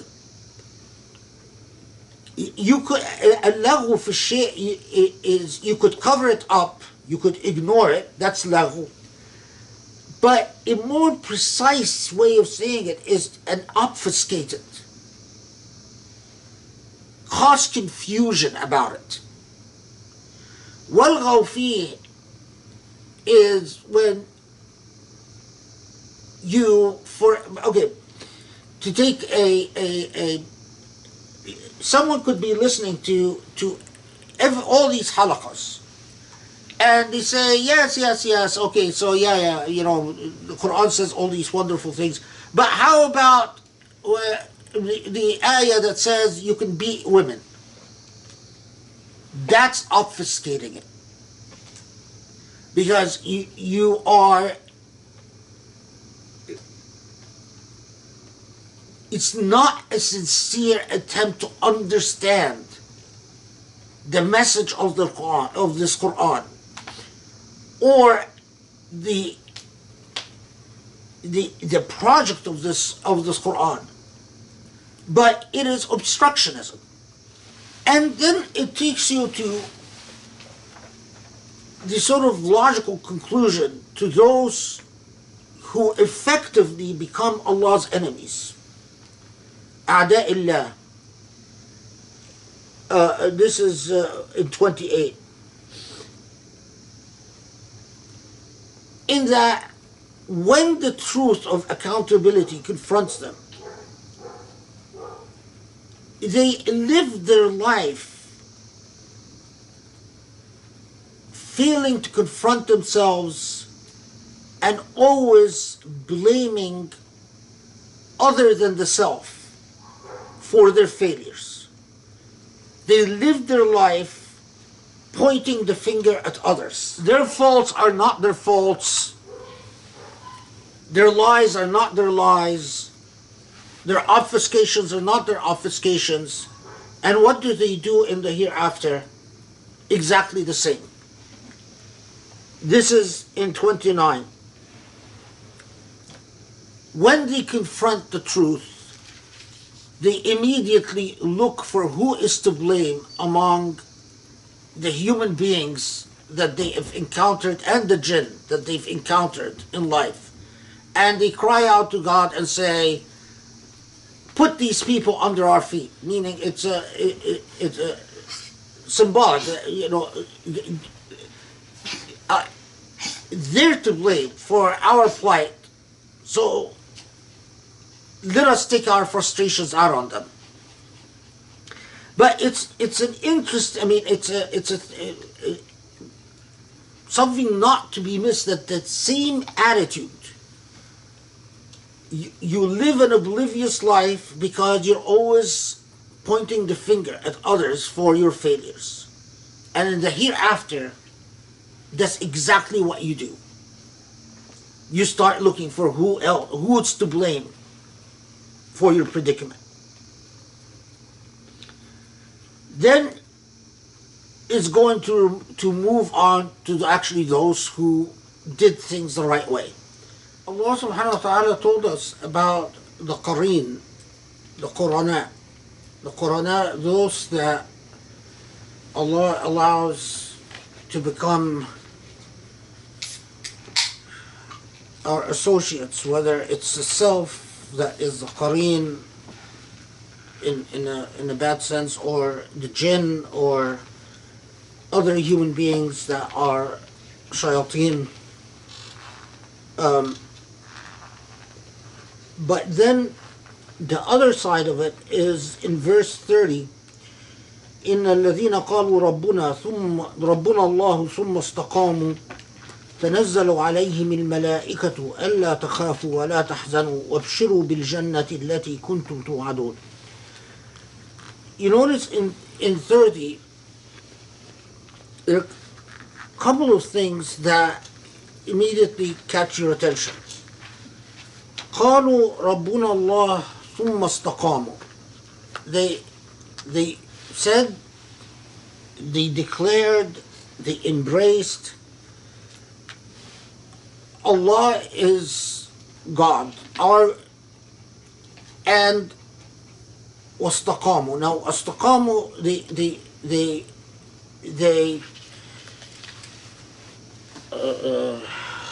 in this study Quran, let's see how they translated it.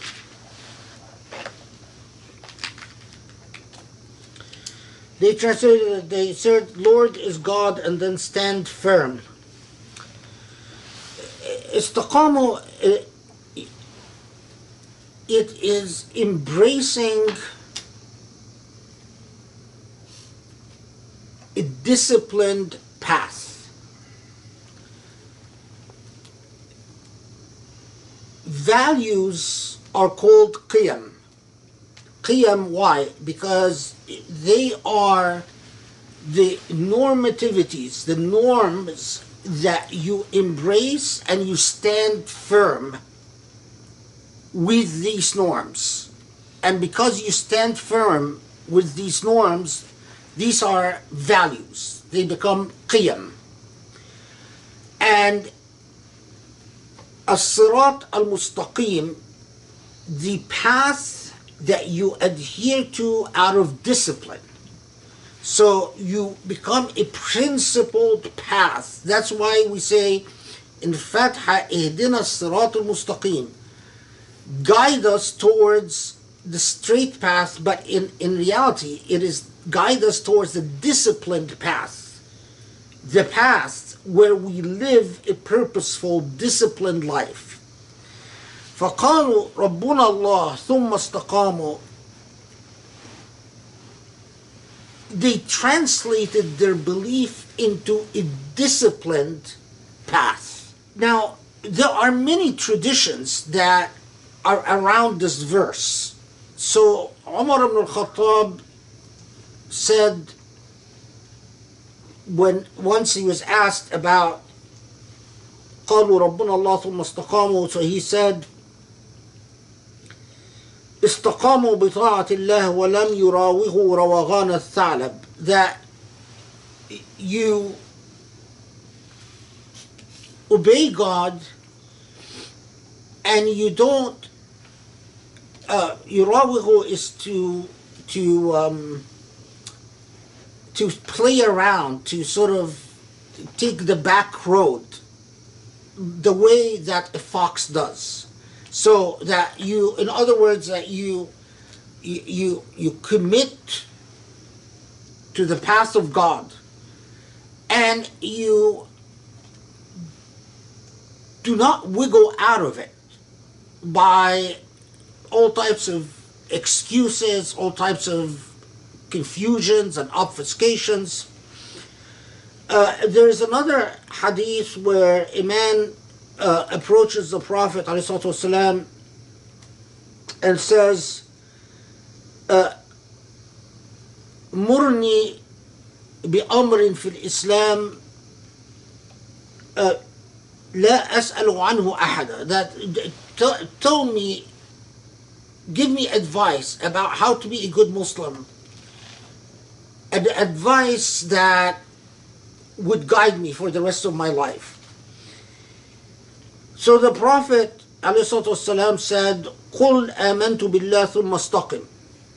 Say, I believe in Allah, and then istaqim means adhere in a principled way. The man said, فَمَا أَتَّقِي. Okay, but what is it that I should be most cautious of? And the Prophet ﷺ said, your tongue. Now, there are a lot of traditions like that, whether it's the tongue or some other advice, but they all go back to that principle, that central theme of a principled life, a conscientious life. Okay. So, those who in fact live in such a way, تنزل عليهم الملائكة ألا تخافوا. The angels will descend upon them and comfort them. Do not fear. وَلَا تَحْزَنُوا. Do not fear and don't be sad. وَابْشِرُوا بِالْجَنَّةِ. Now, traditional tafsir often emphasize that this refers to the point of death. That upon death, those who lived a pious life are approached by angels and comforted. Sufi-esque tafsir emphasize that angels don't just descend upon you at the point of death, but a person who walks that path will often be visited by angels in their life, and even angels could become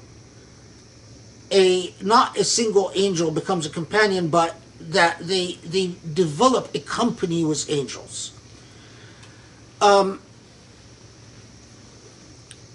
I tend to see things more in line with the Sufi-esque tafsir on this point.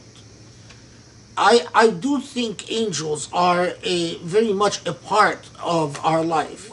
In my own experiences in life, people that I trust and I believe who've had direct experiences with angelic powers. Moreover, a lot of what the Sufi literature describes as mukashafat, as these exceptional experiences where you experience the divine, the supernal, these life-altering experiences where you are allowed to see something beyond the veil of this material world. And of course, depending on your level of development, it's whether you can see it at will or see it as an exception. Either case,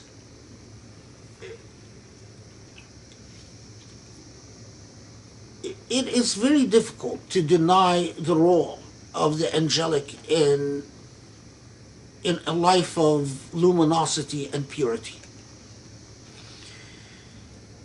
So I tend to think that تنزل عليهم الملائكة does refer not just to death, but before death.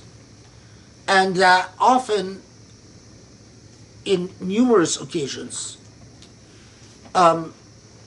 you are comforted, you are secured, you are protected, and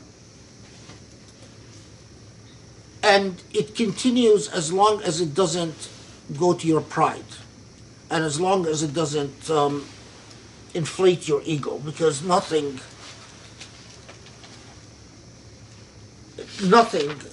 brings an end to these types of experiences like the ego. Okay. نحن أولياؤكم في الحياة الدنيا وفي الآخرة ولكم فيها ما تشتهي أنفسكم ولكم فيها ما تدعون. So notice 32, we are your awliya, we are your aids, your partners in this life and in the hereafter. And that's why I tend to agree with the Sufi-esque approach. Sufi literature, when they talk about نحن أولياؤكم في الحياة الدنيا, what that literally means. In Sufi literature, al-wilaya min Allah. Wilaya is always min Allah. That that type of partnership and that type of support is always from Allah, although the angels can act as Allah's agents. And al-wilaya in this context always means al-mahabba, love. So نحن أولياؤكم في الحياة الدنيا means we love you. So when you ask a Sufi, what is it that you want? And they say, I want al-wilaya. It means I am seeking to love and be loved.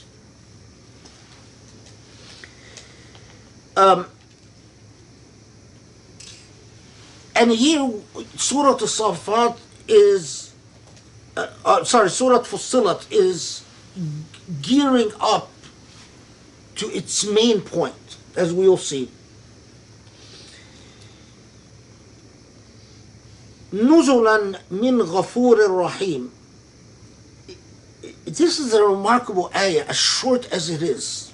The language is just beyond beautiful. نُزُلًا مِنْ غَفُورٍ رَحِيمٍ. It is like saying, let's see how to say it.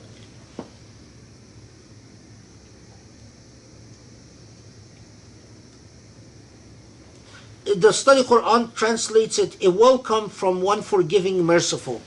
نُزُلًا مِنْ غَفُورٍ رَحِيمٍ. It's literally saying like a gift from your Lord, the most forgiving, the most merciful. It draws a beautiful picture of wilaya. love, a divine love extended, a divine love shared, a strengthened by angelic visitations that comfort you, that bring purity and peace to your life.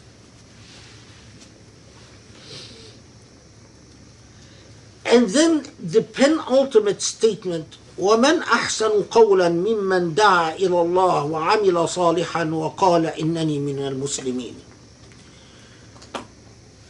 So the conclusion of this is, and what could be better than someone who da'a ilallah, invites to God, وَعَمِلَ صَالِحًا, and did good, وَقَالَ إِنَّنِي مِنَ الْمُسْلِمِينَ, and declared, I am a Muslim. Again, the language is unbelievable.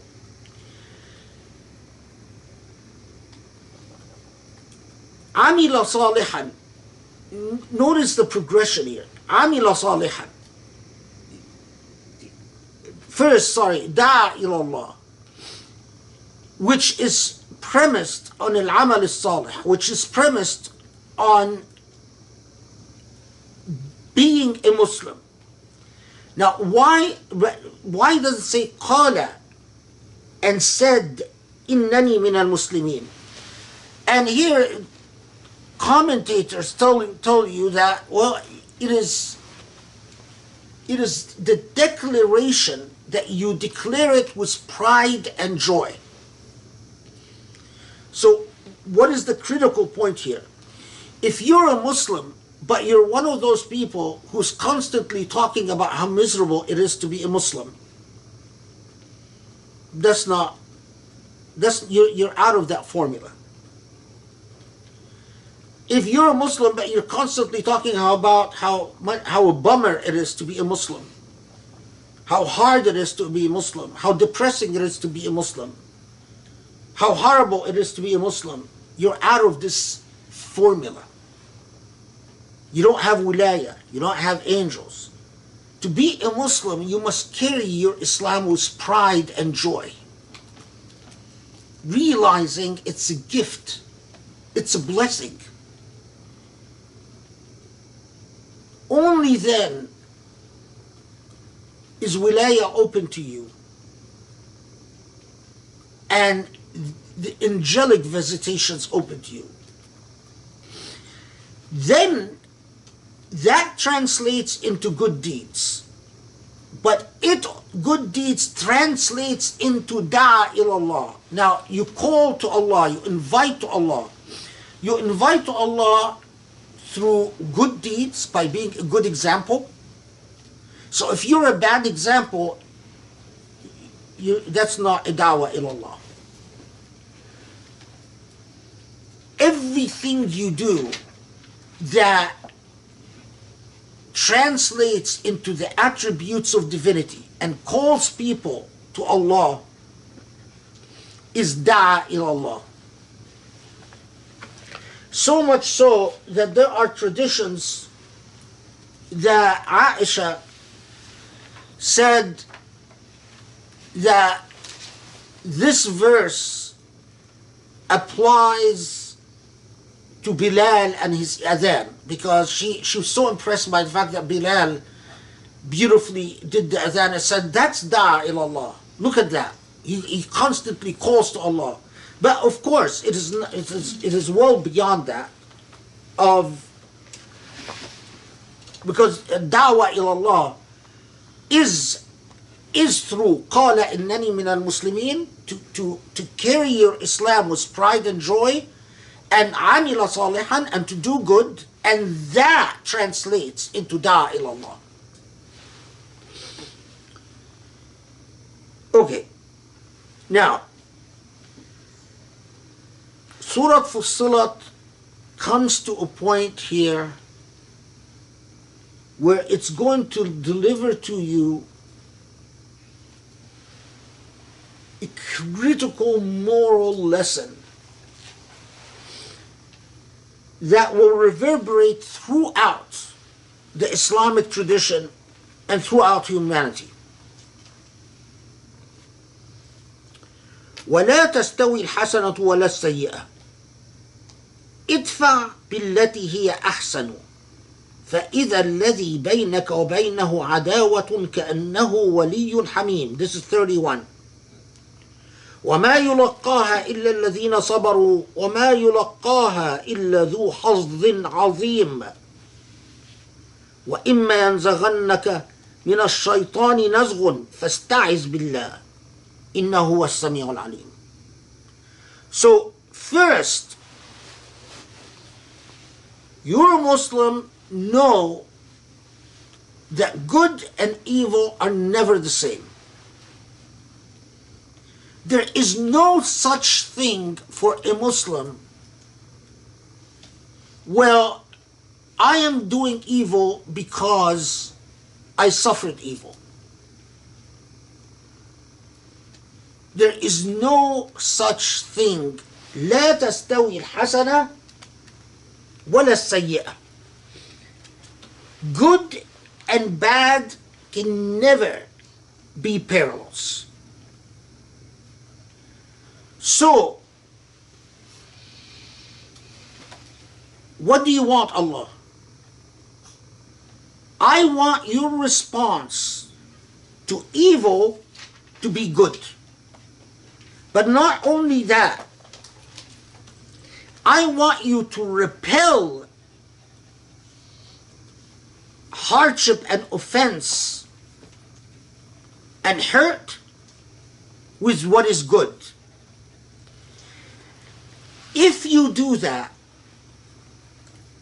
who is your enemy today will become your close ally tomorrow. So, repel anger. Well, first, repel falsehood with truth.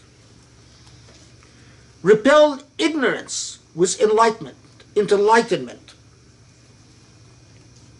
Repel anger with patience and forgiveness. Repel evil and hurt with forbearance and pardon. So much so that the Prophet ﷺ said, Sil man qata'ak, wa'ati man mana'ak. If someone treats you unfairly and severs their relations with you, mend these relations. Go and fix the relations with them. And if someone refuses to give you, you give them.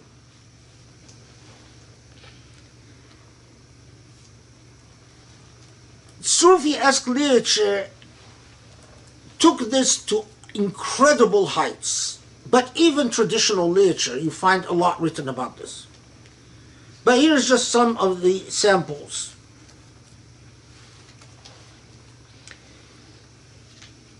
Man zammaka famdah. If someone criticizes you, you praise them. وَمَنْ حَرَمَكَ فَأَعْطِيهِ. And if someone denies you, you give them. وَمَنْ قَطَعَكَ فَصِلْهِ.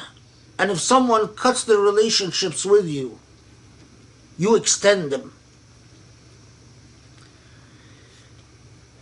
وَاصْبِرْ عِنْدَ الْغَضَبِ.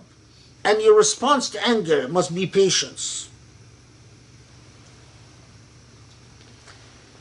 وَالْحِلْمِ عِنْدَ الجهل. And your response to ignorance must be forbearance.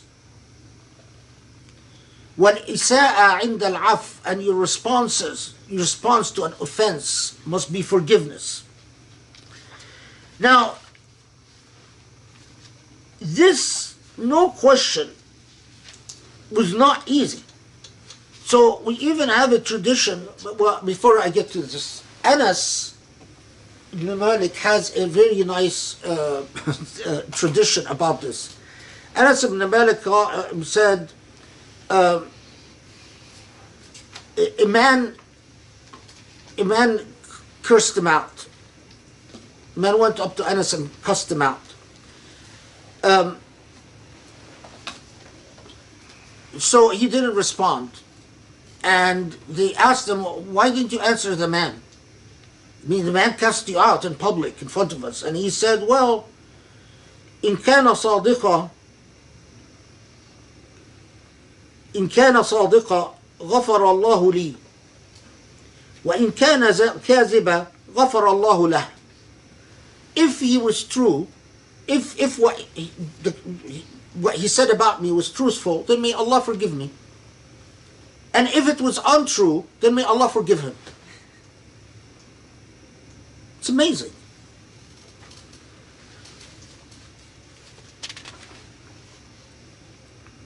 The hadith that I'm thinking of, and I didn't note it down, but a man, I have a vague memory of me writing it, but when you're working on very little sleep, I guess. Okay, a man went to the Prophet ﷺ and sorry. There were two men who were fighting, and they started cursing each other out. And the Prophet ﷺ saw them. So he told them, shall I teach you something that if you say it, ذهب عنكم الغضب, that your anger would dissolve. And they looked at him and they didn't answer. Say, قُولَا أَعُوذُ بِاللَّهِ مِنَ الشَّيْطَانِ الرَّجِيمِ. Say, أَعُوذُ بِاللَّهِ مِنَ الشَّيْطَانِ الرَّجِيمِ. So one of the men said, أَمَجْنُونٌ تَرَانِي. Do you think I'm insane? That just saying أَعُوذُ بِاللَّهِ مِنَ الشَّيْطَانِ الرَّجِيمِ is going to calm me down? So the Prophet ﷺ looked at him and recited وَإِمَّا يَنزَغَنَّكَ, verse 36, وَإِمَّا يَنزَغَنَّكَ مِنَ الشَّيْطَانِ نَزْغٌ فَاسْتَعِذْ بِاللَّهِ. Reports like this, and there are a few of them, tells you that even Muslims, it's not that they're not all Anas ibn Malik. Many of them struggled with this. But remember, this is Surah Fussilat, right? And it tells you then, وَمَا يُلَقَّاهَا إِلَّا الَّذِينَ صَبَرُوا وَمَا يُلَقَّاهَا إِلَّا ذُو حَظٍّ عَظِيمٍ. So Allah recognizes that this is very difficult and says, only those who are truly persevering and truly patient will be capable of rising to this level. And only those who are truly fortunate, why? Because of wilayatullah, Allah's love, and silat al-malaika, and the relationship with the angels. But in order to have that, to rise to this level of forbearance and forgiveness, and a wrong can never make another wrong right. And a response to a wrong can never be another wrong. Now, beyond that, if you are able to respond to a wrong with an actual positive good, that's وَمَا يُلَقَّاهَا إِلَّا ذُو حَظٍّ عَظِيمٍ. That's what what only those that are truly fortunate may achieve this level. وَإِمَّا يَنزَغَنَّكَ مِنَ الشَّيْطَانِ نَزْغٌ فَاسْتَعِذْ بِاللَّهِ إِنَّهُ هُوَ السَّمِيعُ الْعَلِيمُ. And know that anger and the desire to retaliate and the desire for vengeance and the desire for pettiness, burning up, being full of angst and that burning sensation that you get when you get irritated or bothered or annoyed, is from shaitan. And if you want help from Allah, استعذ بالله من الشيطان الرجيم. Don't say it, because I see modern Muslims, they'll be like, Someone will be all angry and upset, and then they'll in the midst of their anger, they'll yell out, "A'udhu billahi minash shaitanir rajim." No, you're not saying it because you want Allah to calm you down. You're saying it because you're using it as an expression of your anger. That's actually offensive. Don't say it unless you mean it. Otherwise, it is using Allah's name in vain.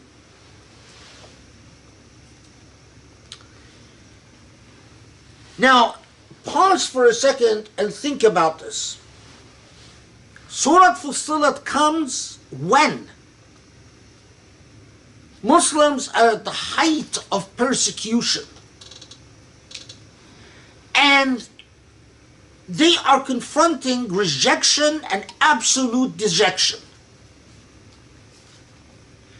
And it starts out by telling the Prophet ﷺ, they say, "Khalas, we're not listening to you anymore. And between you and us is complete separation. You have your way and we have our way."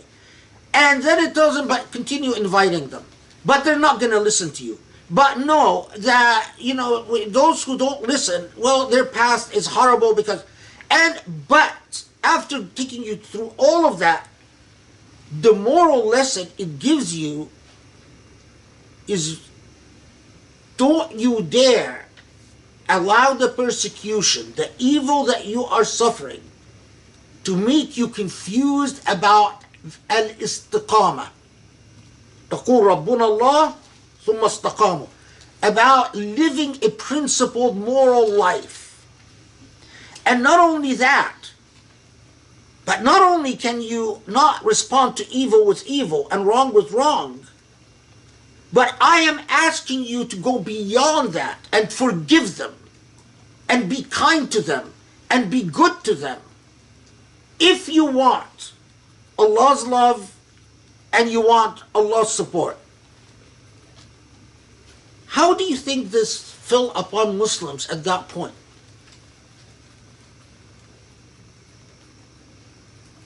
People like Abu Bakr and Ali radiallahu anhuma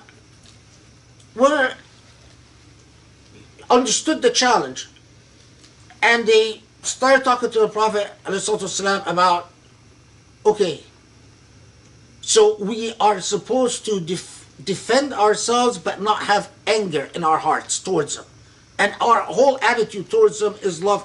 But there are so many reports of saying, how do we forgive those who are torturing us? How do we forgive those who starved our children to death? How do we forgive the way Khadija died destitute? She gave up all her money. But that's what Allah wants. And then after that, it takes you into a supernal cosmological outlook.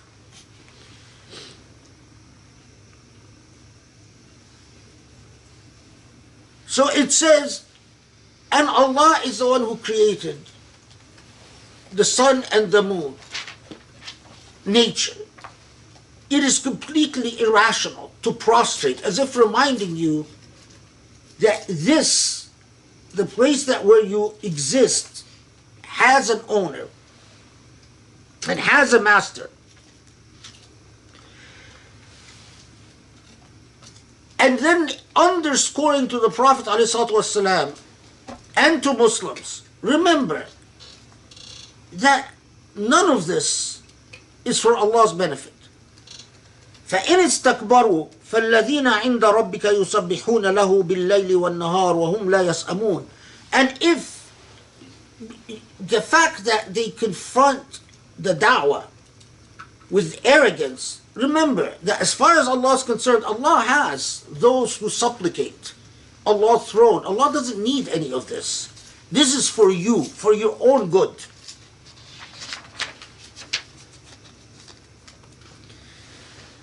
And then this most amazing verse, وَمِنْ آيَاتِهِ أنك ترى الأرض خاشعة فإذا أنزلنا عليها الماء اهتزت وربت إن الذي أحياها لمحيي الموتى إنه على كل شيء قدير. Look at the earth. It looks dead. But what rain falls, اهتزت وربت. You see how they translated that. 39.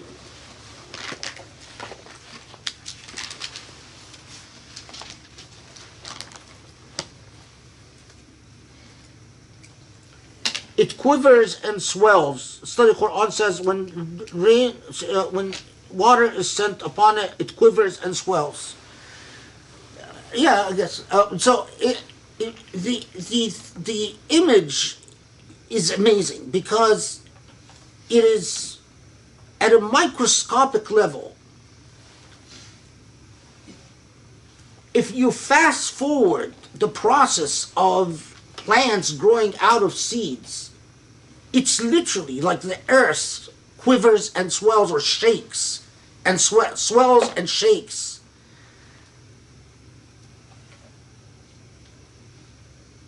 But the God who brings life forth like this is capable of bringing forth life. So the fact that you think it is such a big deal that you would be resurrected, it's not. It is that you don't understand the logic of the thing. You might be capable of understanding the logic of rain falling and plant growing, but that's part of your material world, so you can empirically study it, understand it. But if you understood the logic of what you are incapable of understanding, you would understand that resurrection is equally easy for Allah.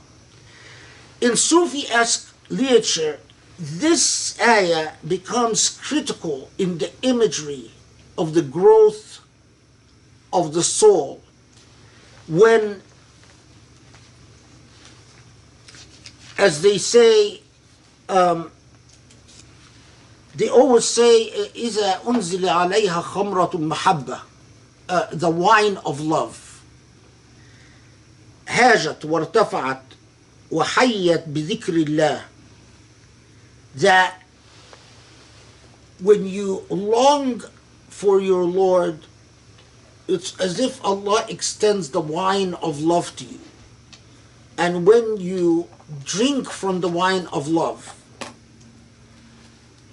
you become intoxicated, thrilled, and you develop full consciousness.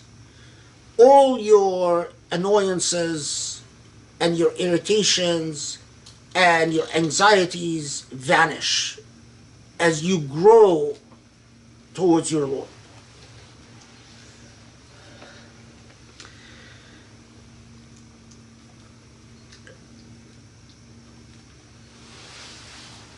At the same time, your soul, without that rain of the Lord, becomes arid and hardened and cracked up. So they often compare cracked up earth, the earth that's dried and so cracked up, to the soul of a human being when it's full of anxieties and angst.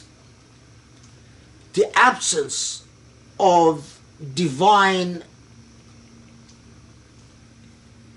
love leads to that soul being plagued by anxieties and angst and pettiness and rancor.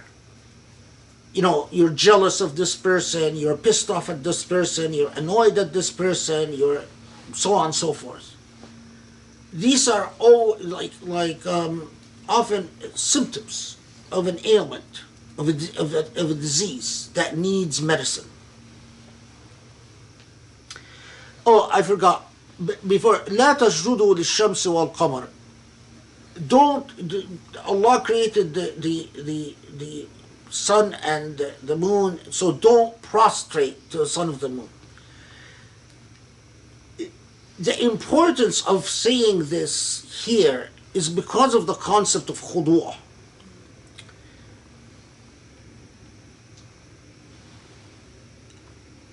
The danger that human beings confront, and the danger and the ailment that plagues Mecca, is that their psychology has accepted that a hierarchy where a class is subjugated to another class. تخضع للغير. So the highest, perhaps they submit and they subjugate themselves to material wealth and prestige. But then every class is on top of every other class. So you are khada to X, Y, and Z, and X, Y, and Z is khada to whoever, and the entire paradigm shift of Islam as al-khudu' lillahi wahda. Submission and subjugation is to Allah and Allah alone, and to no other. So again, when you find Muslims centuries later that talk about an Islam where despotism, severe inequalities in power, racism, classism, all types of inequities are treated as if they're normal. What they are is the institutionalization of khudu', that one is given inordinate power over the other, which is completely antithetical to the point of Islam. The entire point of Islam is khudu' lillahi wahda. Subjugation and submission is to Allah and Allah alone. But you can't ask people to do that, say, oh yeah, submit to Allah. But you live in a society where X, Y, and Z have all types of powers over you. They can destroy your life whenever they want. They can end your livelihood whenever they want. They can imprison your children whenever they want. They can abduct your wife whenever they want. Then you tell them submit to Allah. That's unfair. That's unfair. You want them to submit to Allah. You must create conditions that are conducive to submission to Allah. And that's why every moral scholar of Islam throughout Islamic history who understood Islam reached the conclusion that despotism is inconsistent with Islamism by its very nature. It doesn't take a genius. Modern Muslims. Notice in verse 40, اعملوا ما شئتم إنه بما تعملون بصير. When Allah tells you, so go ahead, do whatever you want. Go ahead, do whatever you want, for Allah sees everything. If Allah said, go ahead, do whatever you want, it raises very serious questions as to whether someone else can have the power to prevent you from doing whatever you want. إن الذين كفروا بالذكر لما جاءهم وإنه لكتاب عزيز لا يأتيه الباطل من بين يديه ولا من خلفه تنزيل من حكيم حميد. Just notice 42, لا يأتيه الباطل من بين يديه ولا من خلفه. Again, the language is incredible, but the 42, falsehood comes not upon it from before it or behind it, a revelation from one wise and praised. Yeah, I mean, again, it's very literal, but that لا يأتيه الباطل من بين يديه ولا من خلفه تنزيل من حكيم حميد, that this is a book of truth and falsehood, if understood. I mean, it's like saying this is an incorruptible book and a book of complete truth, and falsehood cannot be a part of it from whichever direction it is read. That's the moral challenge, because if you read the Quran to justify immoral things, that's ityan al-batil.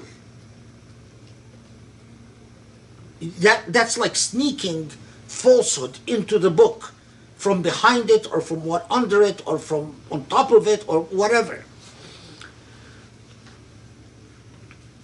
The necessity of moral probity and ethical virtue in understanding the Quran.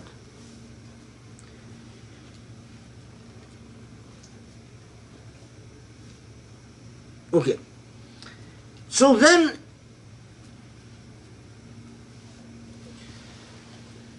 it now goes and addresses the Prophet ﷺ and says, remember that your message, ما يقال لك إلا ما قد قيل لرسل من قبلك, what you are confronting,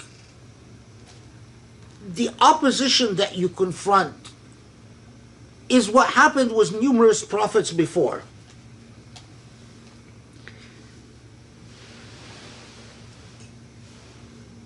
It's like saying, just understand that this is part of Allah's sunnah in existence. Then it returns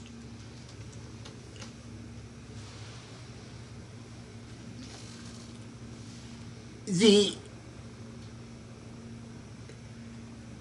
argumentativeness of the Meccans, and we say, well, wait, why is this an Arabic Quran? And it says the obvious. This is an Arab prophet sent to these people at this moment. And if the Quran was sent in any other language, they would have said, if only it would have spoken a language we can understand. لولا فصلت آياته. If only its meaning would have been clear to us. أعجمي وعربي قل هو للذين آمنوا هدى وشفاء. Whether it is أعجمي, non-Arabic, or Arabic, the revelation of your Lord is huda, guidance, and shifa, and a cure. Now, cure, often in the traditional tafsir, it's taken very literally, that you can read the Quran as a physical cure from physical ailments. But cure is not about physical ailments. It's spiritual ailments, moral ailments, ethical ailments.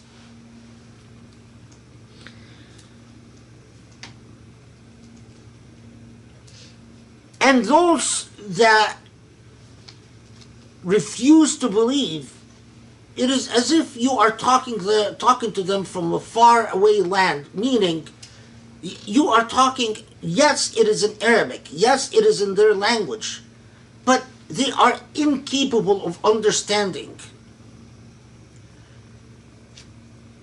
Again, underscoring to the Prophet ﷺ that there are people who are unreachable, and it is not a matter of clarity or precision or eloquence or explaining things the right way. The disease is in their hearts. And then say, well, we've sent to Moses the book before, and as happens with so many prophets, people disagreed. Some people believed him and some people didn't believe him. And if it is not for the fact that Allah is merciful and compassionate and doesn't in fact punish people for their misdeeds and often saves people from their follies,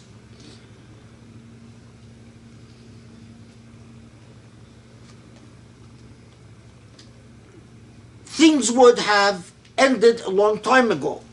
وَمَا رَبُّكَ بِظَلَّامٍ لِلْعَبِيدِ. And God is never unjust towards human beings.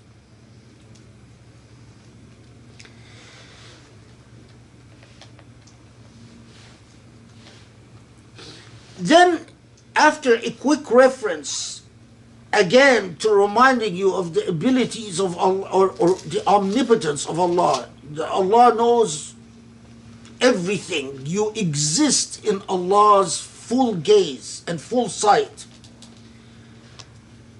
Then it takes till now it is demanded from Muslims, it's as if it is ignoring the plight that Muslims confront. Now look at how the only concession it gives to the plight that Muslims are going through at this time.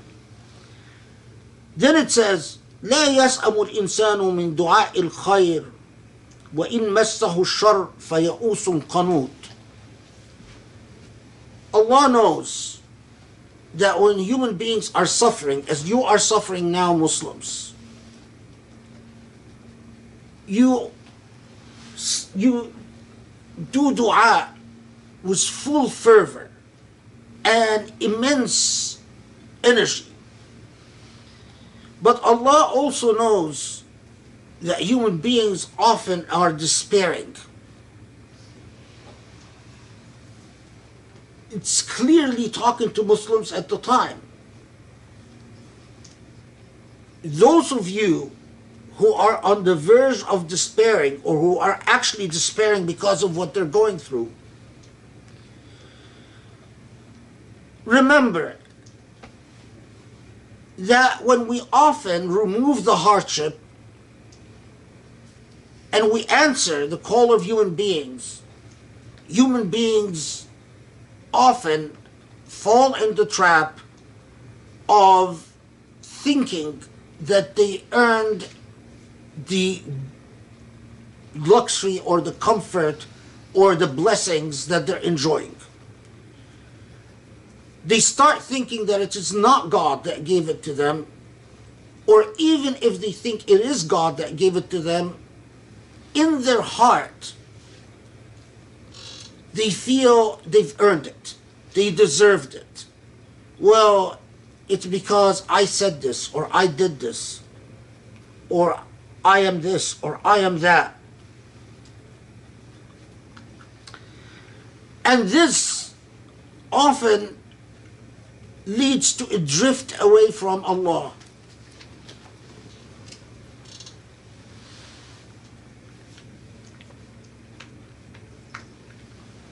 And an obliviousness towards Allah. This is the warning about what is going to come. It's like saying, when Allah starts making you victorious, be careful. Because nothing is as dangerous as luxury. It's not the hardship that's dangerous. When you're going through hardship, you're very close to Allah. But it is the removal of hardship that's dangerous. It is the victory that you don't know is coming your way that's dangerous.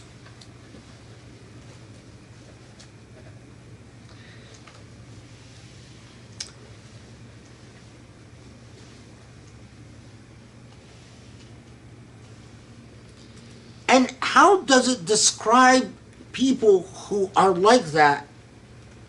في شقاق بعيد. That's a terrifying description.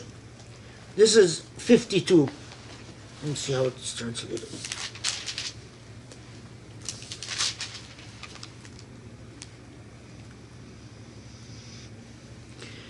The Study Quran translated, who is more astray than one in extreme schism? Shiqaq and Ba'id, it's like they split away from Allah and they drifted until they nearly have become a foe. Shiqaq, Ba'id, it's like you've allowed yourself to become a foe, even if you don't realize it. But then we come, before we come to that, sorry. Go back to verse 45. Notice, or maybe 46, 46. من عمل صالحا فلنفسه ومن أساء فعليها وما ربك بظلام للعبيد. Whoever does good is for them, and whoever does bad is against oneself. And God is not unjust.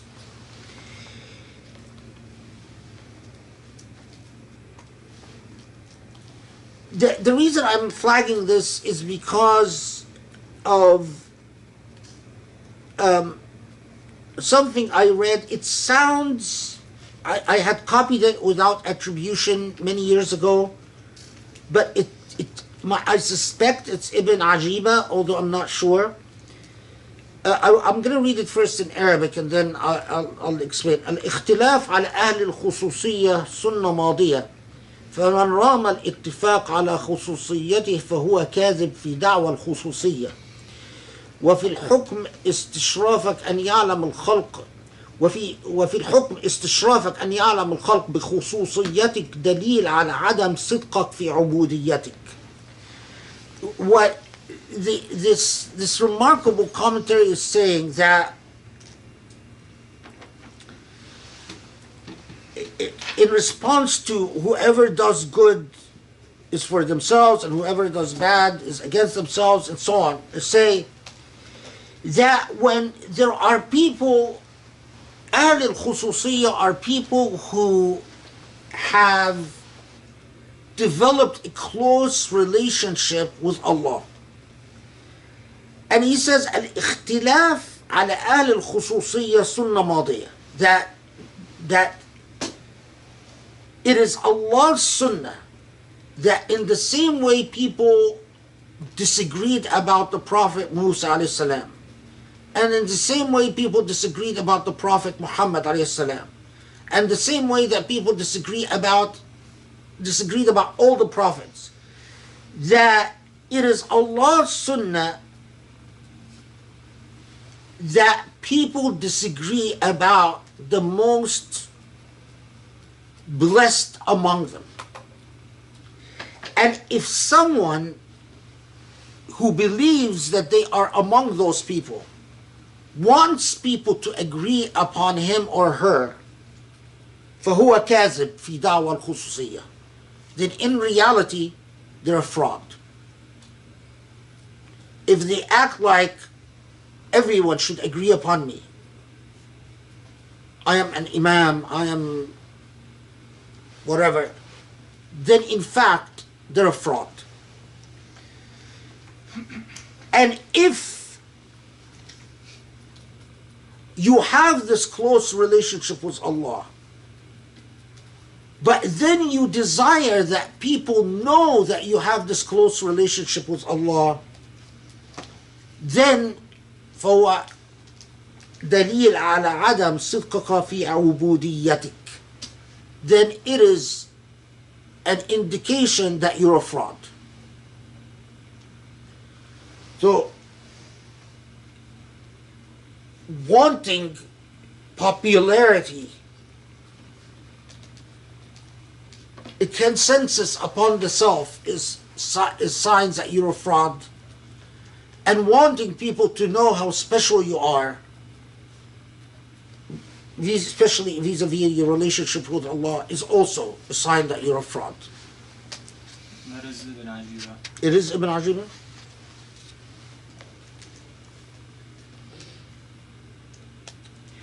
Okay, then we get to the most remarkable ayah in Surah, if we can say that, in Surah Fussilat. سنريهم آياتنا في الآفاق وفي أنفسهم حتى يتبين لهم أنه الحق أولم يكفي بربك أنه على كل شيء شهيد ألا إنهم في مرية من لقاء ربهم ألا إنه بكل شيء محيط. Okay, so 53, here is translated, we shall show them our signs upon the horizons and within themselves till it becomes too clear to them that it is the truth. Does it not suffice that thy Lord is a witness over all things? سنريهم آياتنا في الآفاق وفي أنفسهم.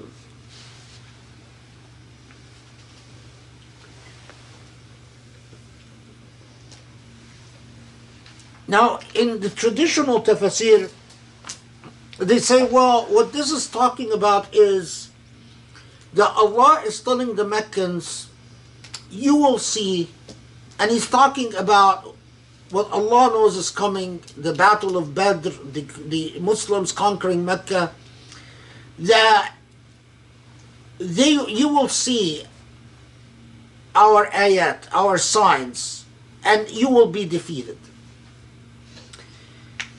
But the language is far more than that.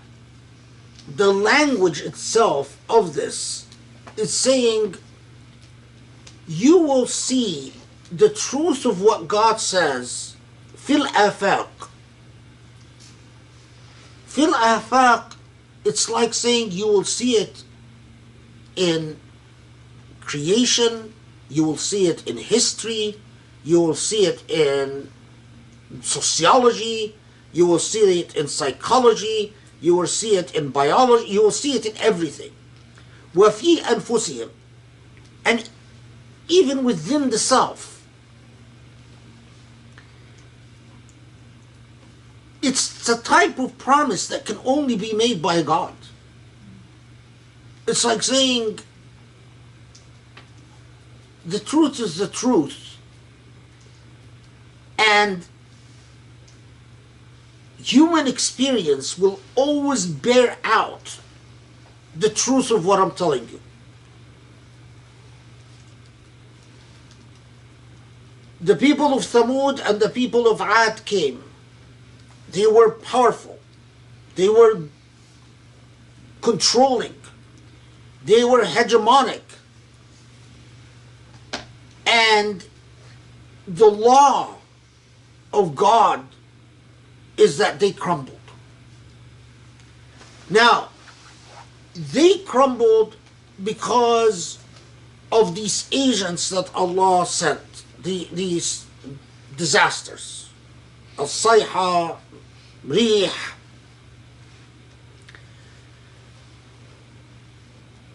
But no less lethal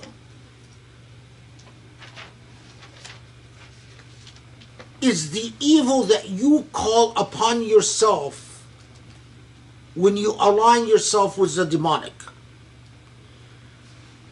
The sayha that tears human beings down, or the rih, sarsarin atiya, that the evil winds can inflict human beings that don't take the path of a principled life, don't take the path of not who refuse to take the path of not responding to a wrong with wrong, because a wrong with wrong leads to mutual destruction, to obliteration, to the spread of evil. Those who don't understand that the only response to what is wrong is right, and to what is evil is good.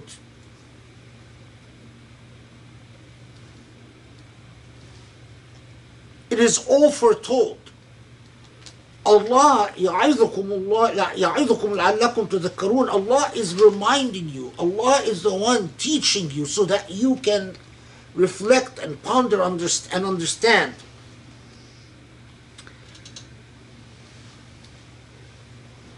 Now, in Sufi-esque tafsir, the commentary about this ayah is astounding. And I have just one example that I'll share with you.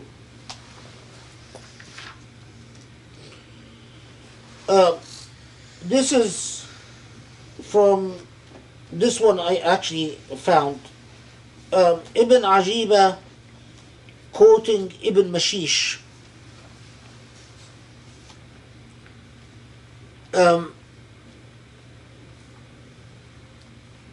So he's saying,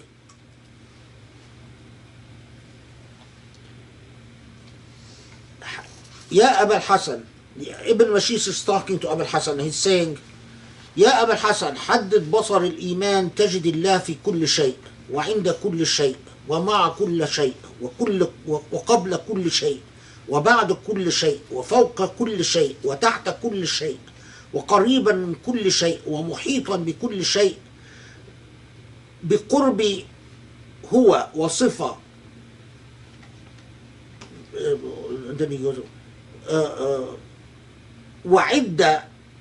وعد عن الظرفية والحدود وعن الأماكن والجهاد وعن الصحبة والقرب في المسافات وعن الدور بالمخلوقات وامحق القل بوصفه الأول والآخر والظاهر والباطن وهو كان الله ولا شيء معه وهو الآن على ما عليه كان. So there are two parts if I'll break it down. حدد بصر الإيمان is one, وعد عن الجهاد is two. So حدد بصر الإيمان meaning train your sight as a believer to see the truth of Allah's presence. And your sight as a believer would then see Allah in everything, في كل شيء, and عند كل شيء, and in everything and with everything. وقبل كل شيء, and before everything. وبعد كل شيء, and after everything. وفوق كل شيء, and above everything. وتحت كل شيء, and under everything. وقريبا من كل شيء, and near everything. ومحيطا بكل شيء, and surrounding everything.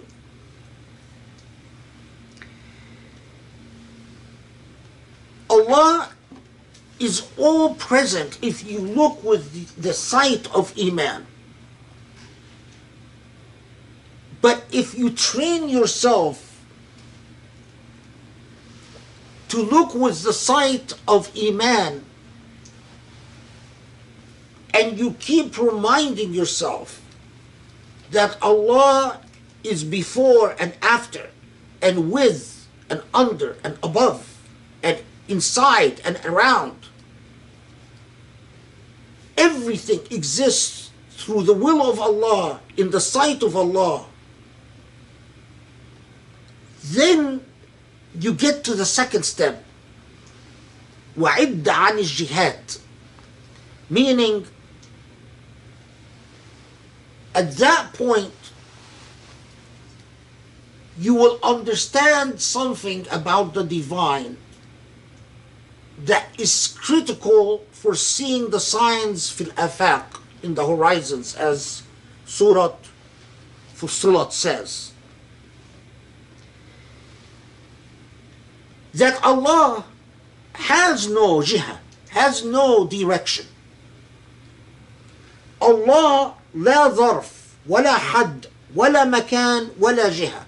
Allah has no place, no limits, no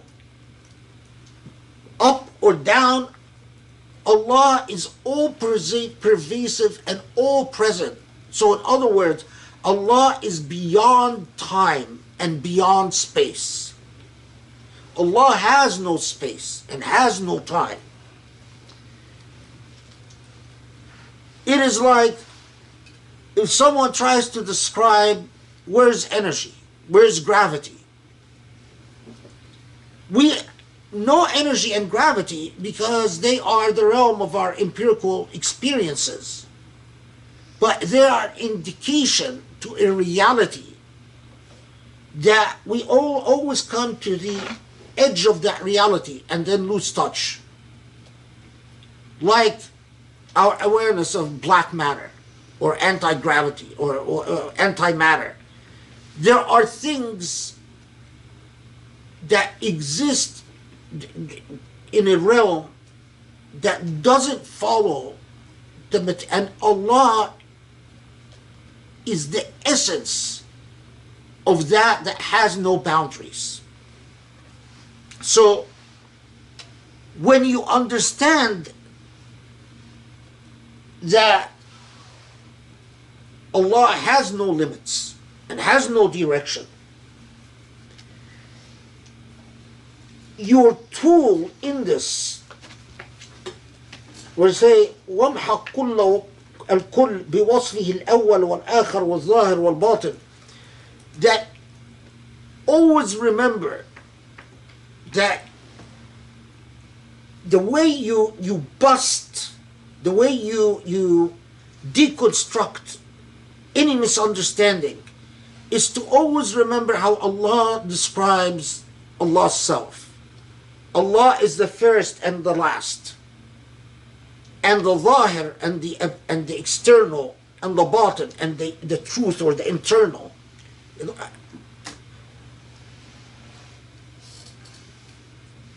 So نريهم, to see the ayat Allah fil afaq, in the horizons, is not just about, it is myopic to understand it, and the way the grammar is, or the way it's phrased itself, is that it's not just about history, it's not just about a people, it's not just about sociology, but it is the truth of things. That if you truly understand what it's all about, then Allah becomes your beginning and your last. And if Allah becomes your beginning and your last, then the very paradigm of responding to evil with kindness, to hurt with forgiveness, of stepping beyond the way human beings live a life of tit for tat, becomes natural to you. So when I started out, I said, if you only knew what Surah Fussilat is. For Surah Fussilat came, it's not an exaggeration to say, like a cold shower upon these poor suffering Muslims. It told them there's no hope in the Meccans that have not converted and will not follow. This didn't surprise them. But and the unfortunately there are a lot of Muslims who then said, oh well, these verses in Surah Fussilat about treating offense was forgiveness and so on were abrogated by the fighting verses in Medina. Nothing could be further from the truth. It was critical to impart this constitutional moral lesson to Muslims before they ever are given permission to fight. Because they were going to fight to defend themselves. But what happens in war is that often your hurt makes you vindictive. And Allah needed to anchor the moral lesson of you live for principles. If you want Allah with you in this enterprise, you have to live a principled life, a moral, ethical existence. The minute that it becomes about what human beings do and what demons do, whether human or jinn, he hurt me, so I'm going to hurt him back, Allah is out of the game. Forget it.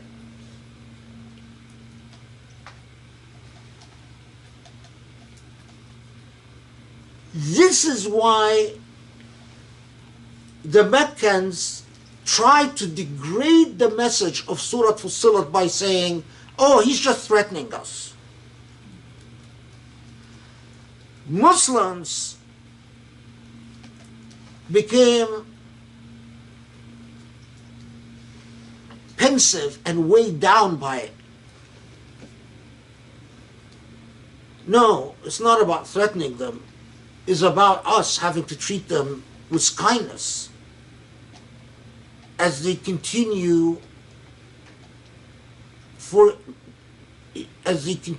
inflicting all types of sufferings on us. This is also why we have reports of people leaving Islam after Surah Fussilat.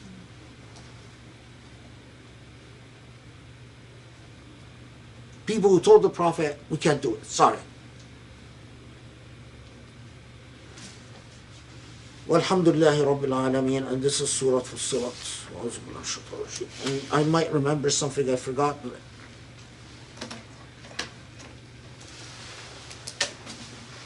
Alhamdulillah, that was incredibly amazing. I'm just like,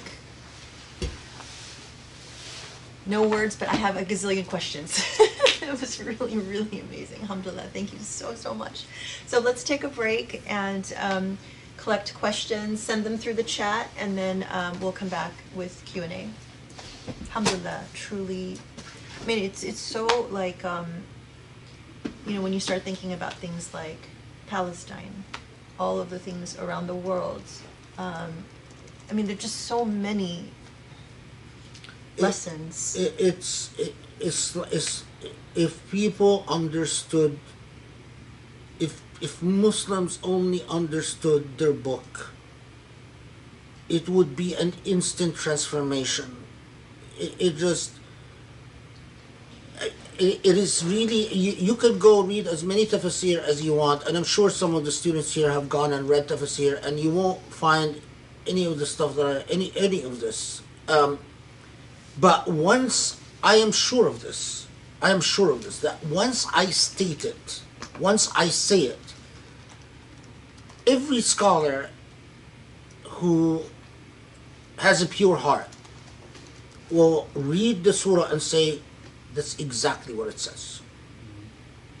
It's obvious. Once you say it, it's like it's the most obvious thing in the world. It's clear. It's undeniable. Alhamdulillah, and hence the title. Yeah, and that's why it's called Fussilat. I'm spelling it out to you. Alhamdulillah. Okay, Bismillahirrahmanirrahim.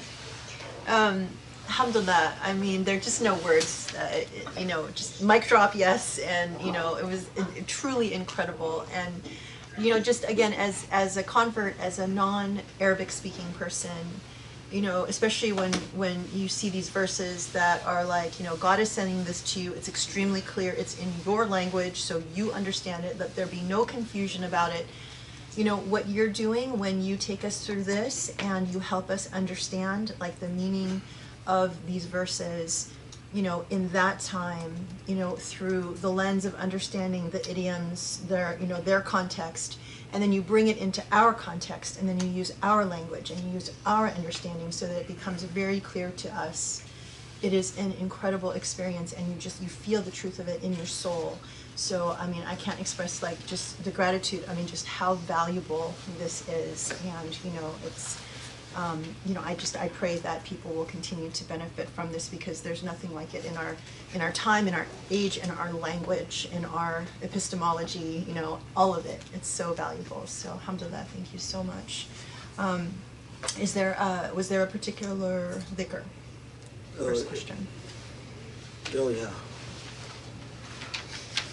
What was it going to say?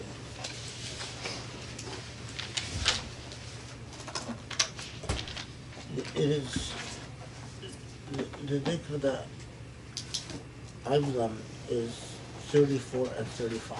Verses 34 and 35. I don't know if anyone heard that, but for the dhikr.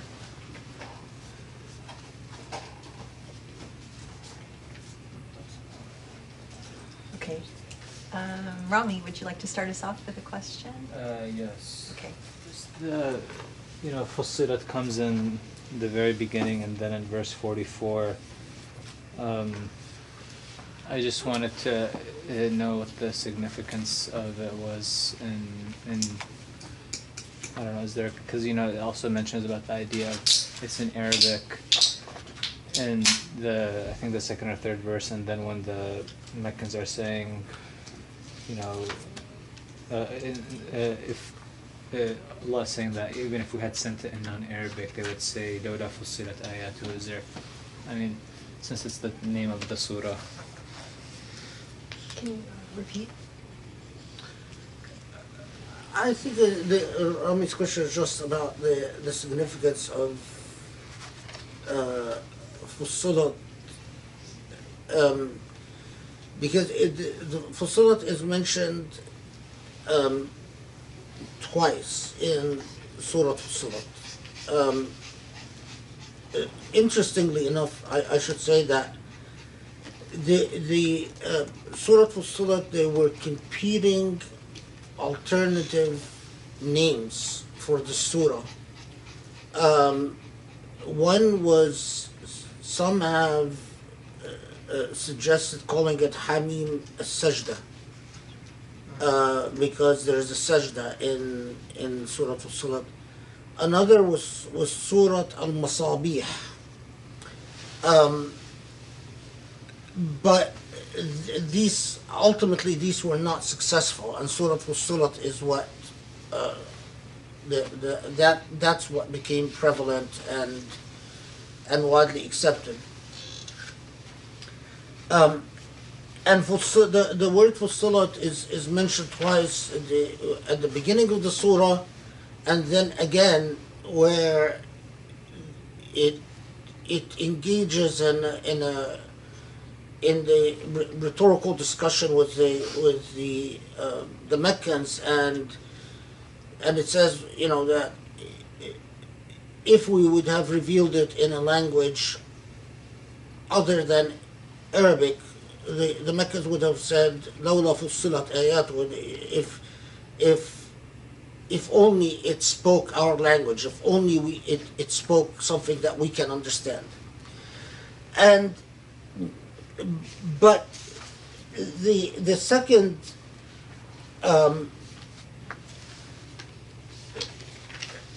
the second mention of the Fussilat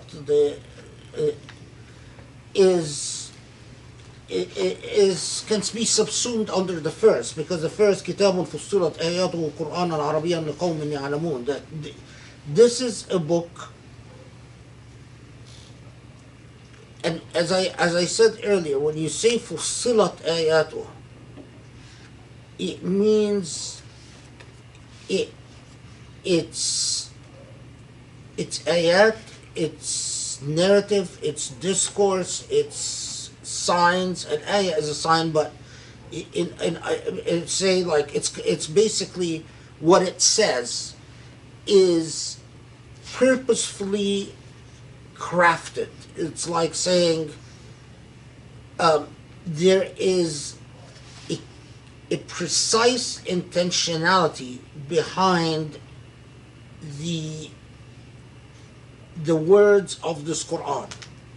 And then later on, this is bolstered by saying, لا يأتيه الباطل, that the falsehood cannot come to it from either behind it or in front of it. So in other words, it is what is most remarkable. It's like saying from the very beginning, pay attention to the precise wording. It's like saying, pay attention to my words. I'm going to tell you something really important here. Because in other places, the dhikr or the kitab it's described as hakim, as a book of wisdom, is described as tibyanun likulli shay, as an exposition on everything that you need to know. And so in other words, we have elsewhere where the Quran is described as a book of completeness, but here in Fussilat, it is like saying, pay attention, I'm going to deliver to you a very important message. And I think when understanding Surah Fussilat as part of the Hawamim, understanding that although it's part of the Hawamim, it is revealed after the Isra, and understanding the message of Surah Fussilat is a counterintuitive message, and understanding that it is a message that lays the foundation for what will develop, and what will develop is again a moral challenge, because it's saying, understand that truth is the truth, morality is morality, ethics is ethic, and what will come later is a real test to all of that, because it's hostility and it's war and it's violence, and also understanding that it is followed by Surah Shura, which is something we have to leave to later.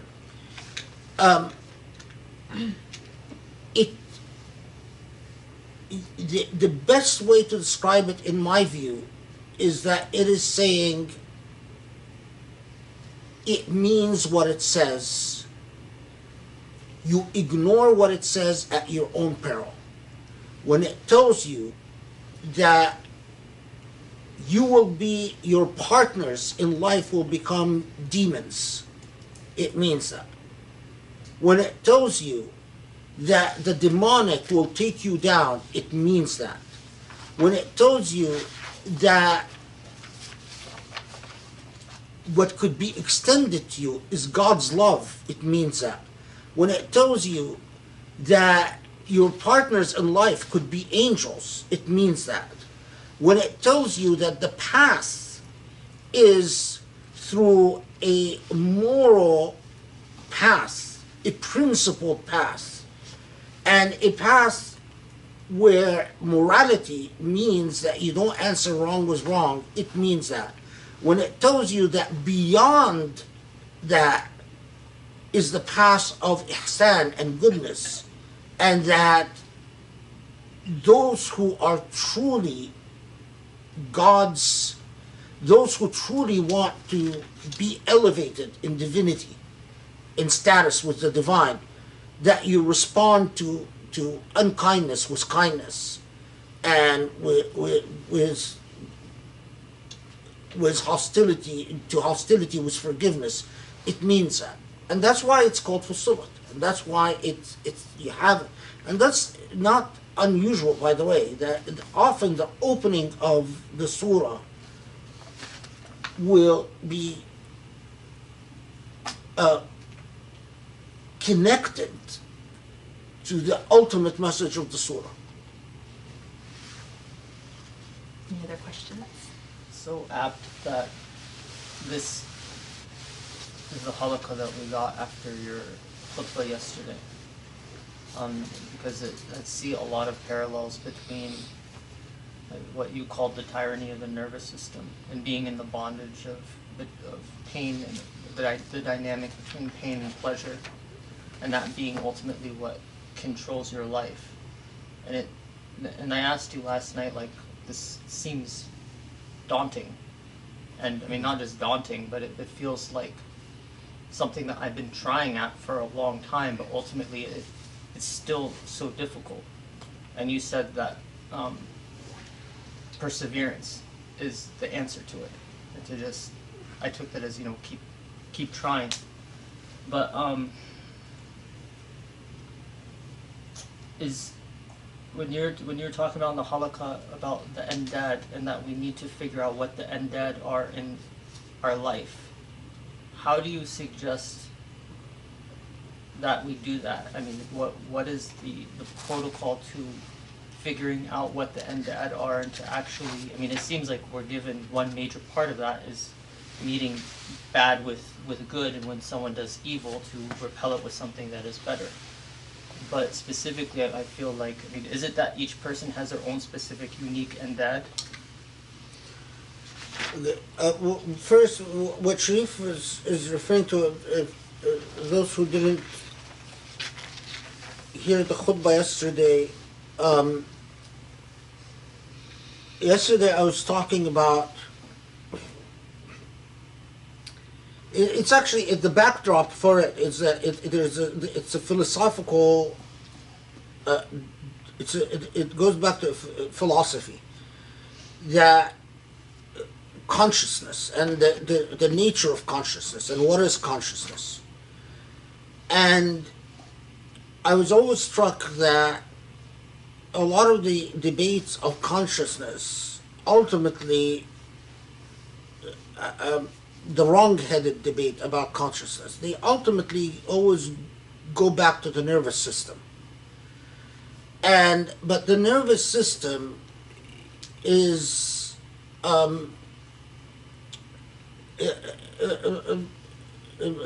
it's a tyrant, because the nervous system responds to stimuli, and the nervous system either makes you feel pleasure about something or feel displeasure.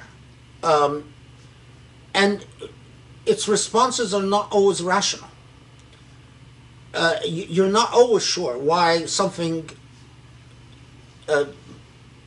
makes you feel pleasant, and other things makes you feel unpleasant.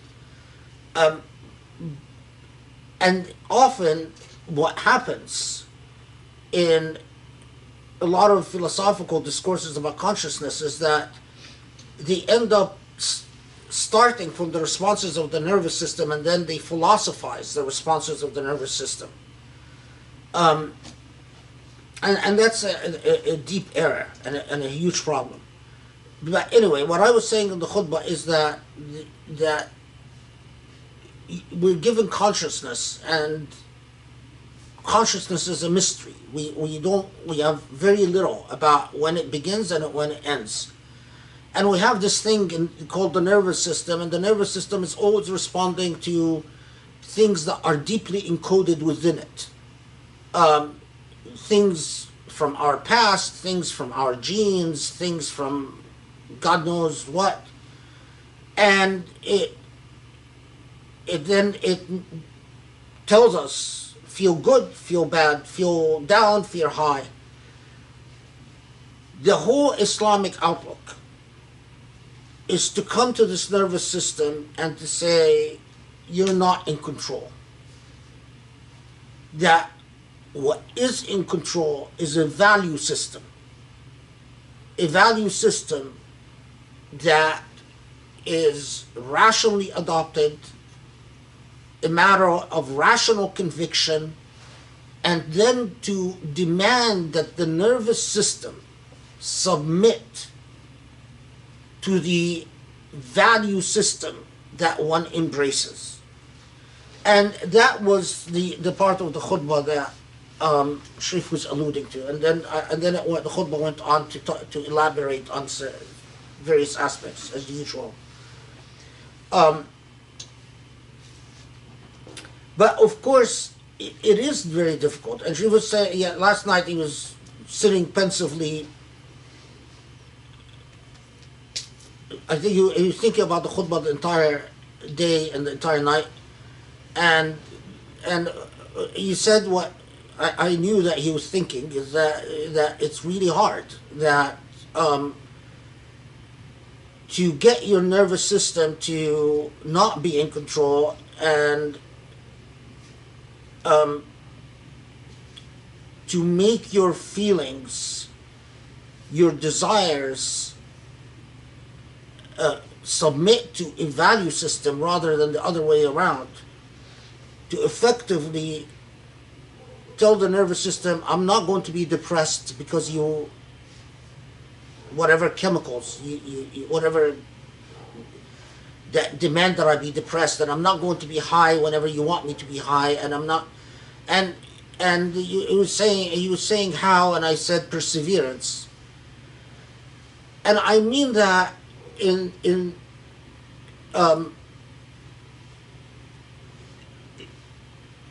that first is becoming aware of it. But here's the trick. So many people become aware of it, and it's like the Prophet ﷺ, when how was this hadith phrased?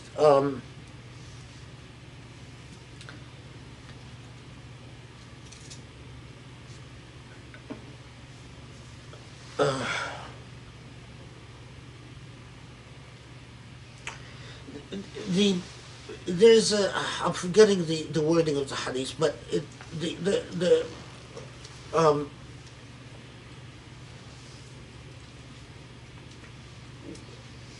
قُلْ رَبِّي اللَّهُ ثُمَّ اسْتَقِمْ. The Prophet ﷺ told people, there are so many people that are guided to the idea of Rabbi Allah thumma istaqim. My Lord is God, and that I must persevere in the path. But asbahu biha kafirin, that eventually, as life progresses, they lose it. It no longer becomes a part of it. The trick or the challenge is to say it and to persevere with it till the moment of your death. That's what the hadith says effectively. That فَاصْطَبِرْ عَلَيْهَا حَتَّى الْمَوْتِ. That, and so many people realize at one point, at some event in their life, that the nervous system is a tyrant, and that the nervous system is in fact in control. It makes them desire something, it makes them not want something, it makes them have a crush on someone, it makes them not have a crush on someone, it does all types of things to them. But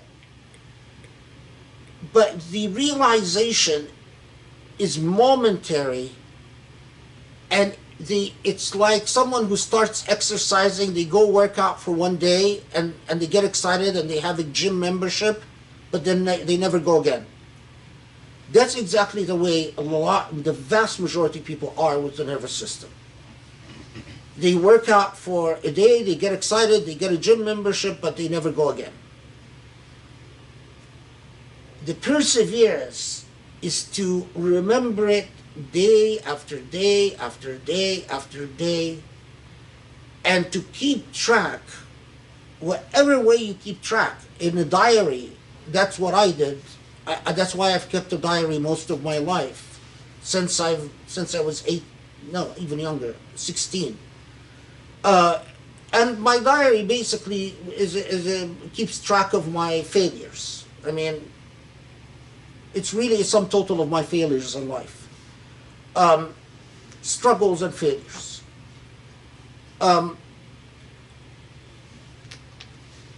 So, and dad, no, each of us, and dad that we associate with Allah subhanahu wa ta'ala is as individual to us as our nervous system.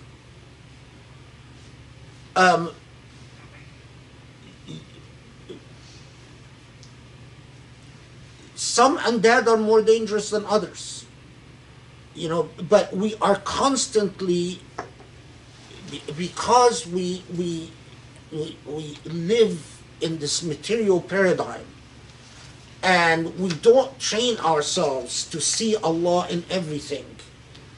And because we don't train ourselves to see Allah in everything, we don't feel Allah in everything. So our andad is as diverse as our personal life experiences. But these are andad are quite often the way that we keep Allah at bay, and we keep the hand of the divine at bay. We create the blocks between us and the aid of divinity. So when I said persevere,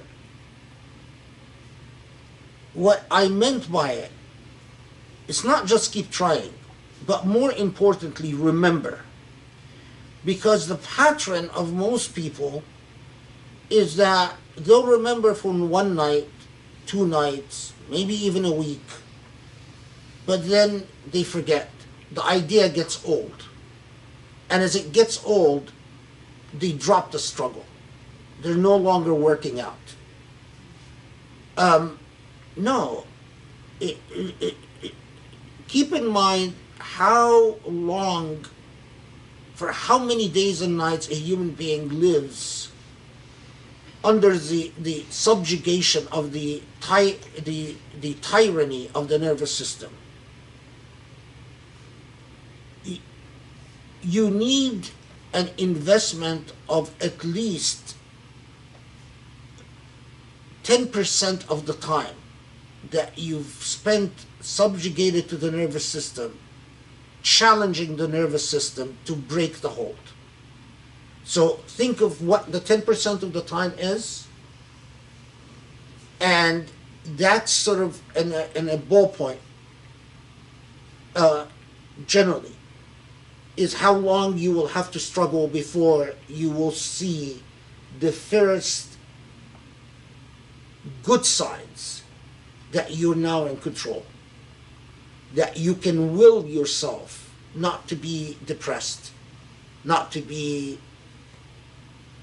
irrationally ecstatic, not to covet this, not to desire this, not to lose your mind over this or that. And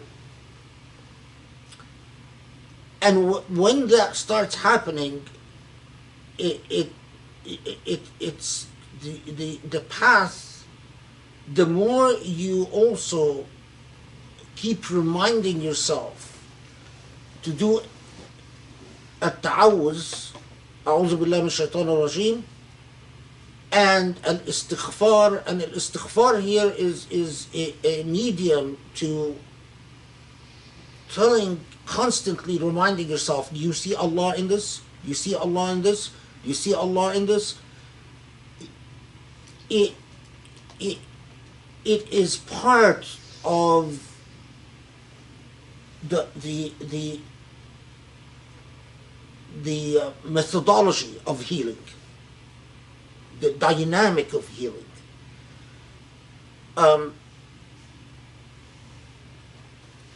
But healing does happen. I mean, it's,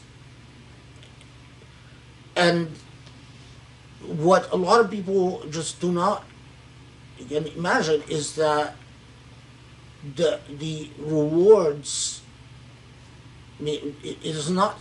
That's why I would say Surah Fussilat. It's really Fussilat. It spells out what you might be tempted to think.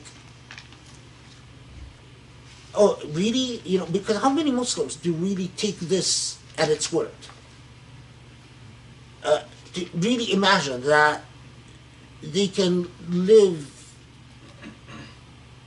in the company of the divine in this principled life. That's why it's called Fussilat, and that's why it means Fussilat. But it requires the determination and the perseverance and the insistence. It's like everything in life. You go after it. You know, how many nights do you study to get a degree? Nothing just, comes. Everything, the Sunnatullah fil Kawn is everything requires perseverance and a determined pursuit to be achieved. And the most important investment you can make is in yourself. Something that we often ignore. But the most important investment is not in your career, it's not in your whatever you invest in, it's in yourself. To see how your body and how your heart will testify, or what you will see in the hereafter before you're forced to see it. To see yourself. Yeah.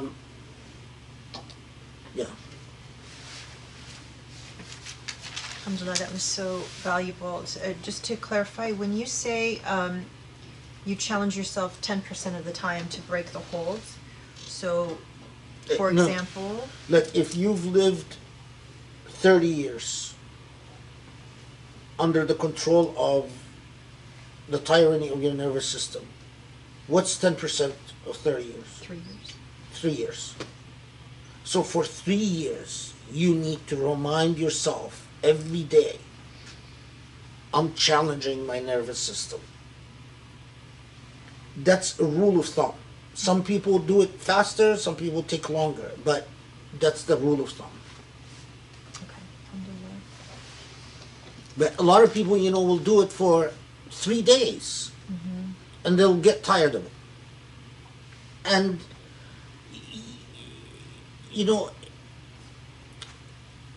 this is why when you talk to a lot of, well, I don't know about these days, but, I don't know about the U.S., a lot of people, I don't know.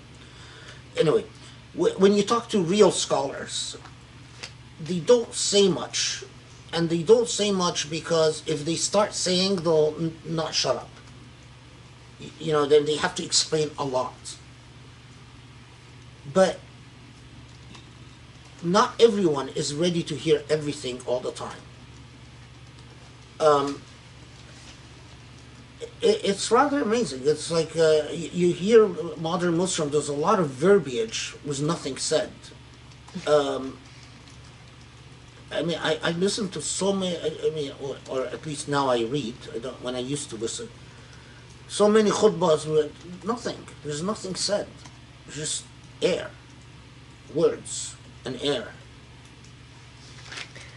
This question is related to what you were talking about just now. So, are my intrusive thoughts from the devil?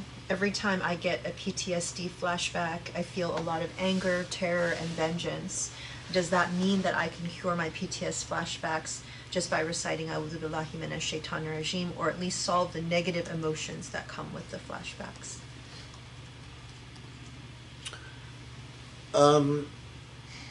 Yes, but be kind to yourself, because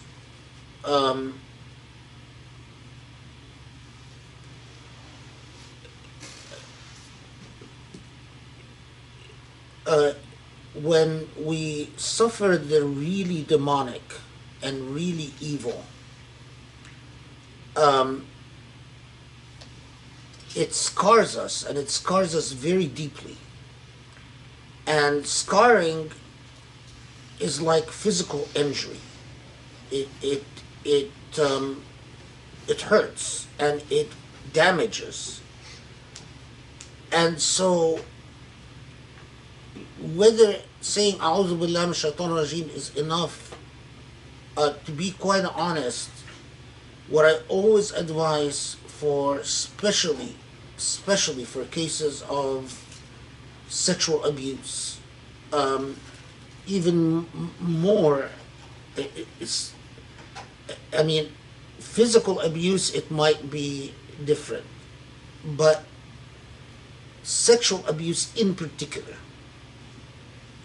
is to preferably to find a good Muslim counselor or psychiatrist or psychologist, whatever, even if they're not Muslim, but someone who's very moral, very principled.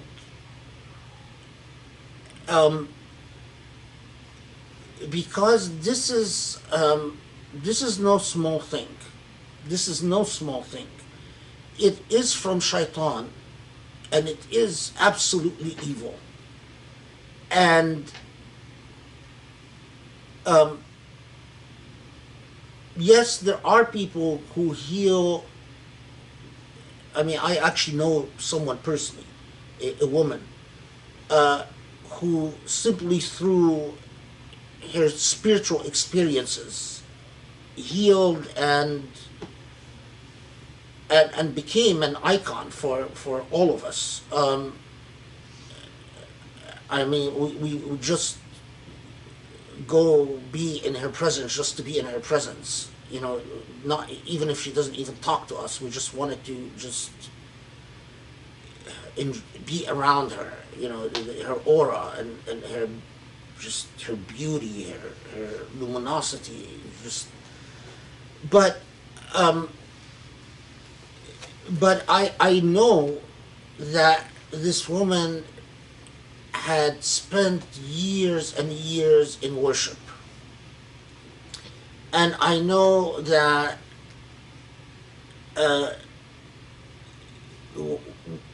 what the visitations she got and the visions she got and what transformed her eventually. But you know, it's something that I can't just say to other people, "Oh, do what she did." So, al-isti'aza min shaitan al-rajim is part of it, and a very important part of it. And asking Allah for help in overcoming the pain and the trauma of the memory is part of it. But don't sell yourself short from, if good professional help is possible, use it. It is sometimes becomes very important in recovering memory, and simply sometimes when you talk to someone who's good, they can help you think through, especially things like self-blame, self-hate, sensations of disgust, problems with intimacy, problems with forming relationships with other human beings. All of these are consequences of sexual abuse, and the trauma they leave are very, very real, very real. They're no joke. Alhamdulillah. Okay, another question. Thank you so much for this beautiful tafsir. I'm wondering, what is the relationship between Shahada, witness, and the Fessel, discernment of Fussilat? The end of verse 53 seems to be pointing to a relationship there.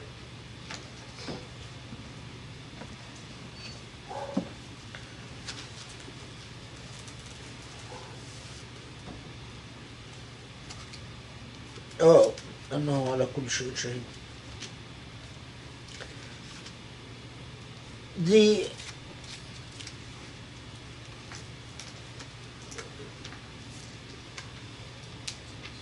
end of 53 is أولم يكفي بربك أنه على كل شيء شهيد. The Shahada here, and actually I'm happy you asked this question, because the Shahada here is speaking to the Prophet ﷺ and to Muslims, and saying that remember that the challenge of belief in which you live a life of istiqamah, and as we said, a life of istiqamah is a principled life.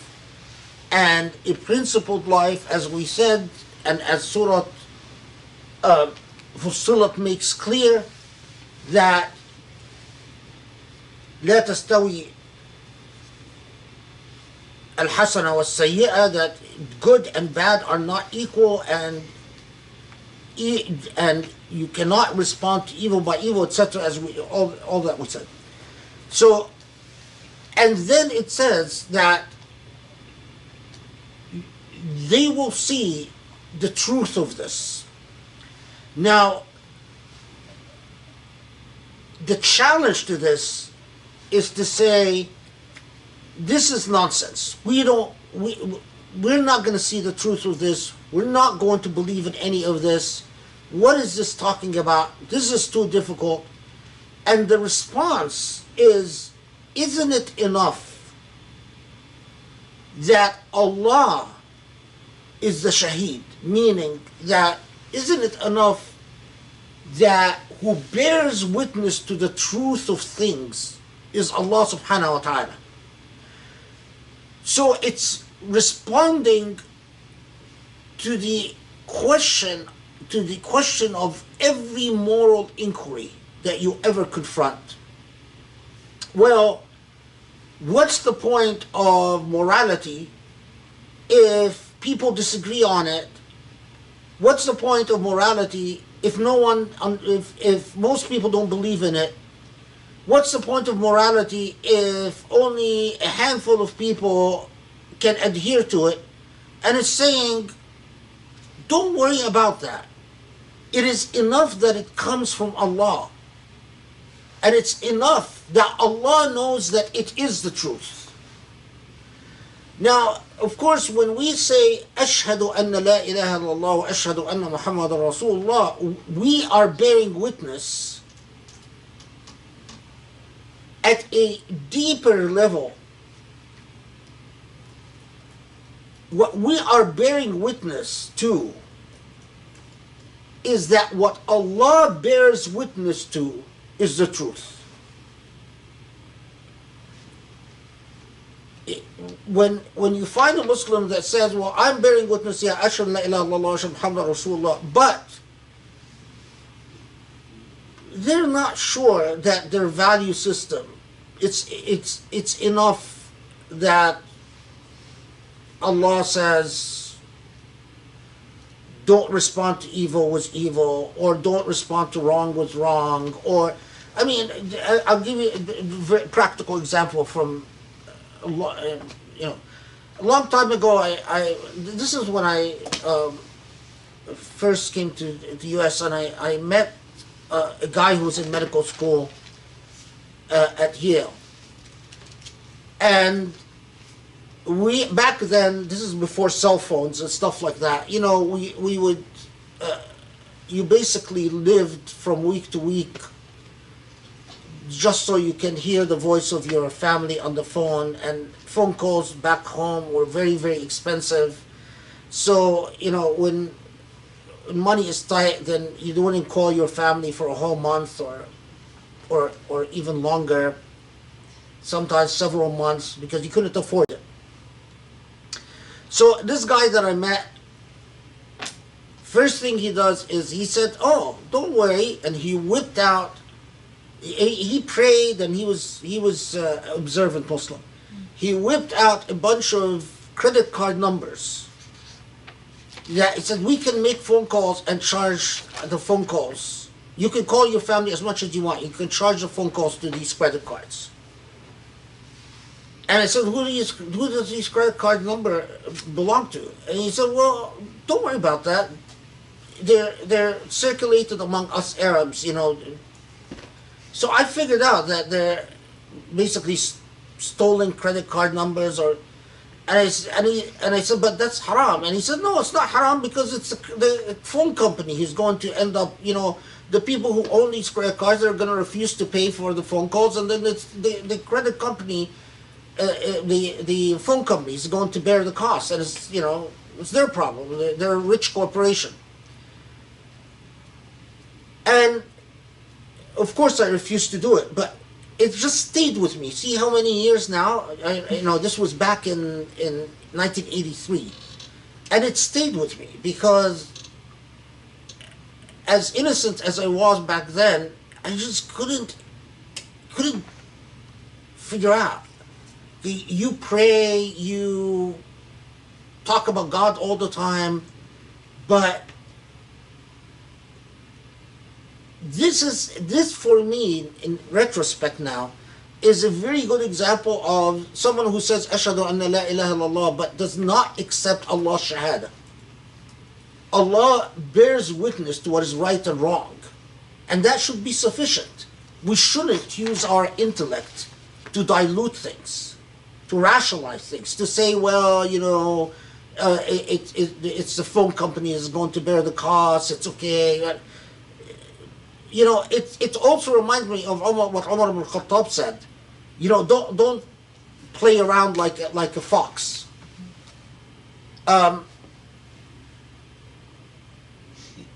So we bear witness that what Allah bears witness to is the truth. If only we would mean it. So follow up to that. Would it be fair to say then that Surah Fussilat is both a building up of an epistemology and a complete smashing of it? And as such, is even how we know what we know contingent on us knowing the awal and the akhir, the first and the last? Who asked that question? Guess. Oh, Makaz. Oh, sorry.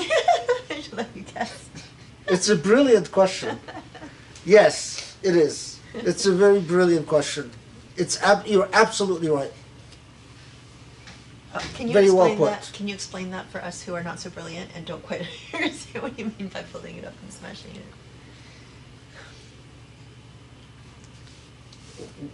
I should ask her to explain, but no, I won't. Okay. It comes. First is that the real surrender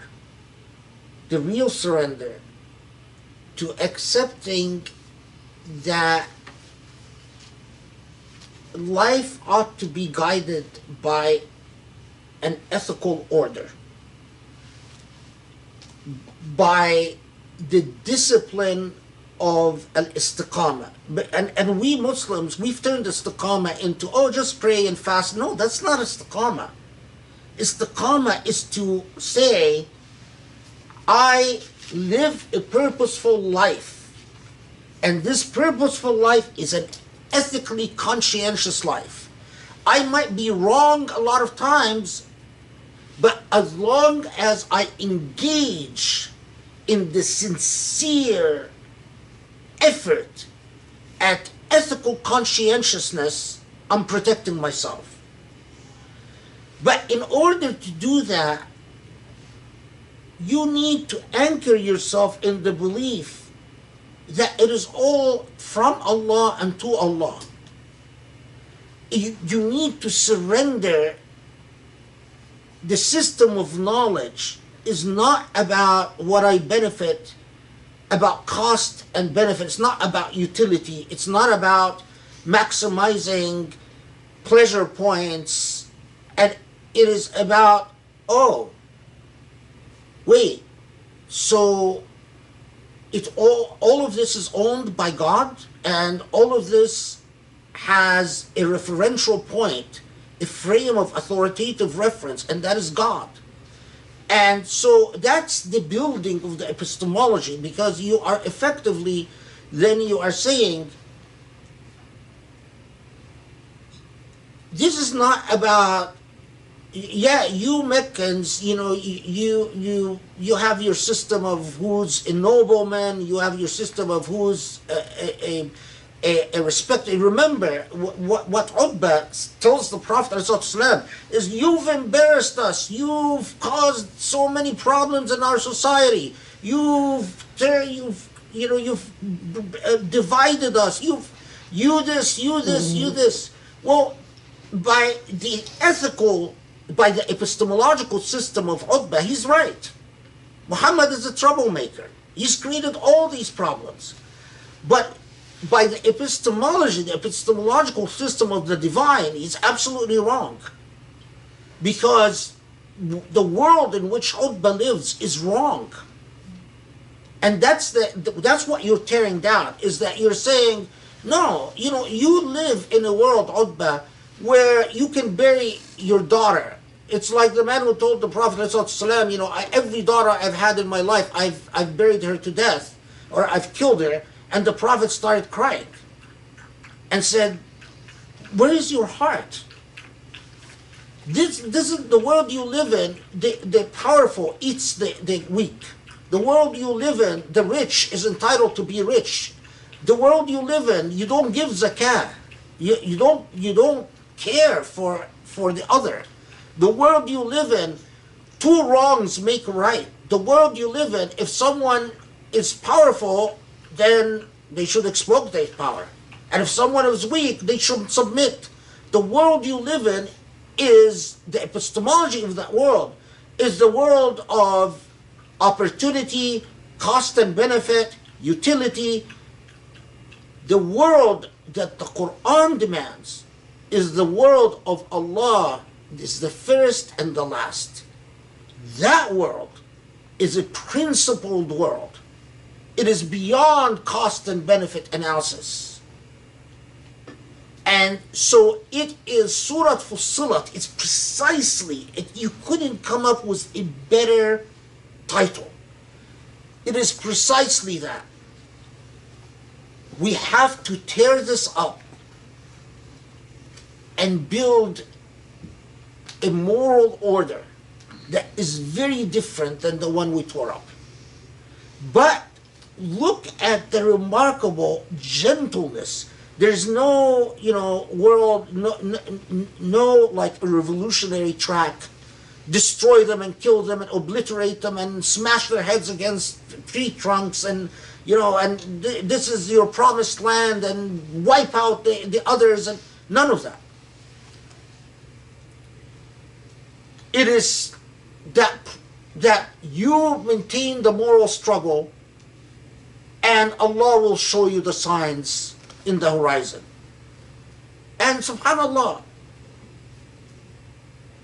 And that is why the challenge for contemporary Muslims is to realize that the first defeat they've suffered is an ethical defeat. And the road to recovery is a moral, ethical recovery. It is when we insist in our life not on shooting our guns in the air and saying, Allahu Akbar, we've won a little battle here, a little battle there, or we've done this, it is when we insist, we teach our children. It is about Allah is the first and the last, and it is about Allah wanting us to live a principled, ethical life, where we are the moral example. And that is how what does Surah Fussilat tell you at the beginning? Those who who invite to the path of the Lord, they believe, they do good, and they invite to the path of the Lord. And then by the end, what do you learn? You're going to invite the path of the Lord, you invite to the path of your Lord through ethical example. It's once you internalize Surah Fussilat in the fiber of your being, you can never be the same. I think that's a perfect place to end. It's so beautiful. Thank you so much.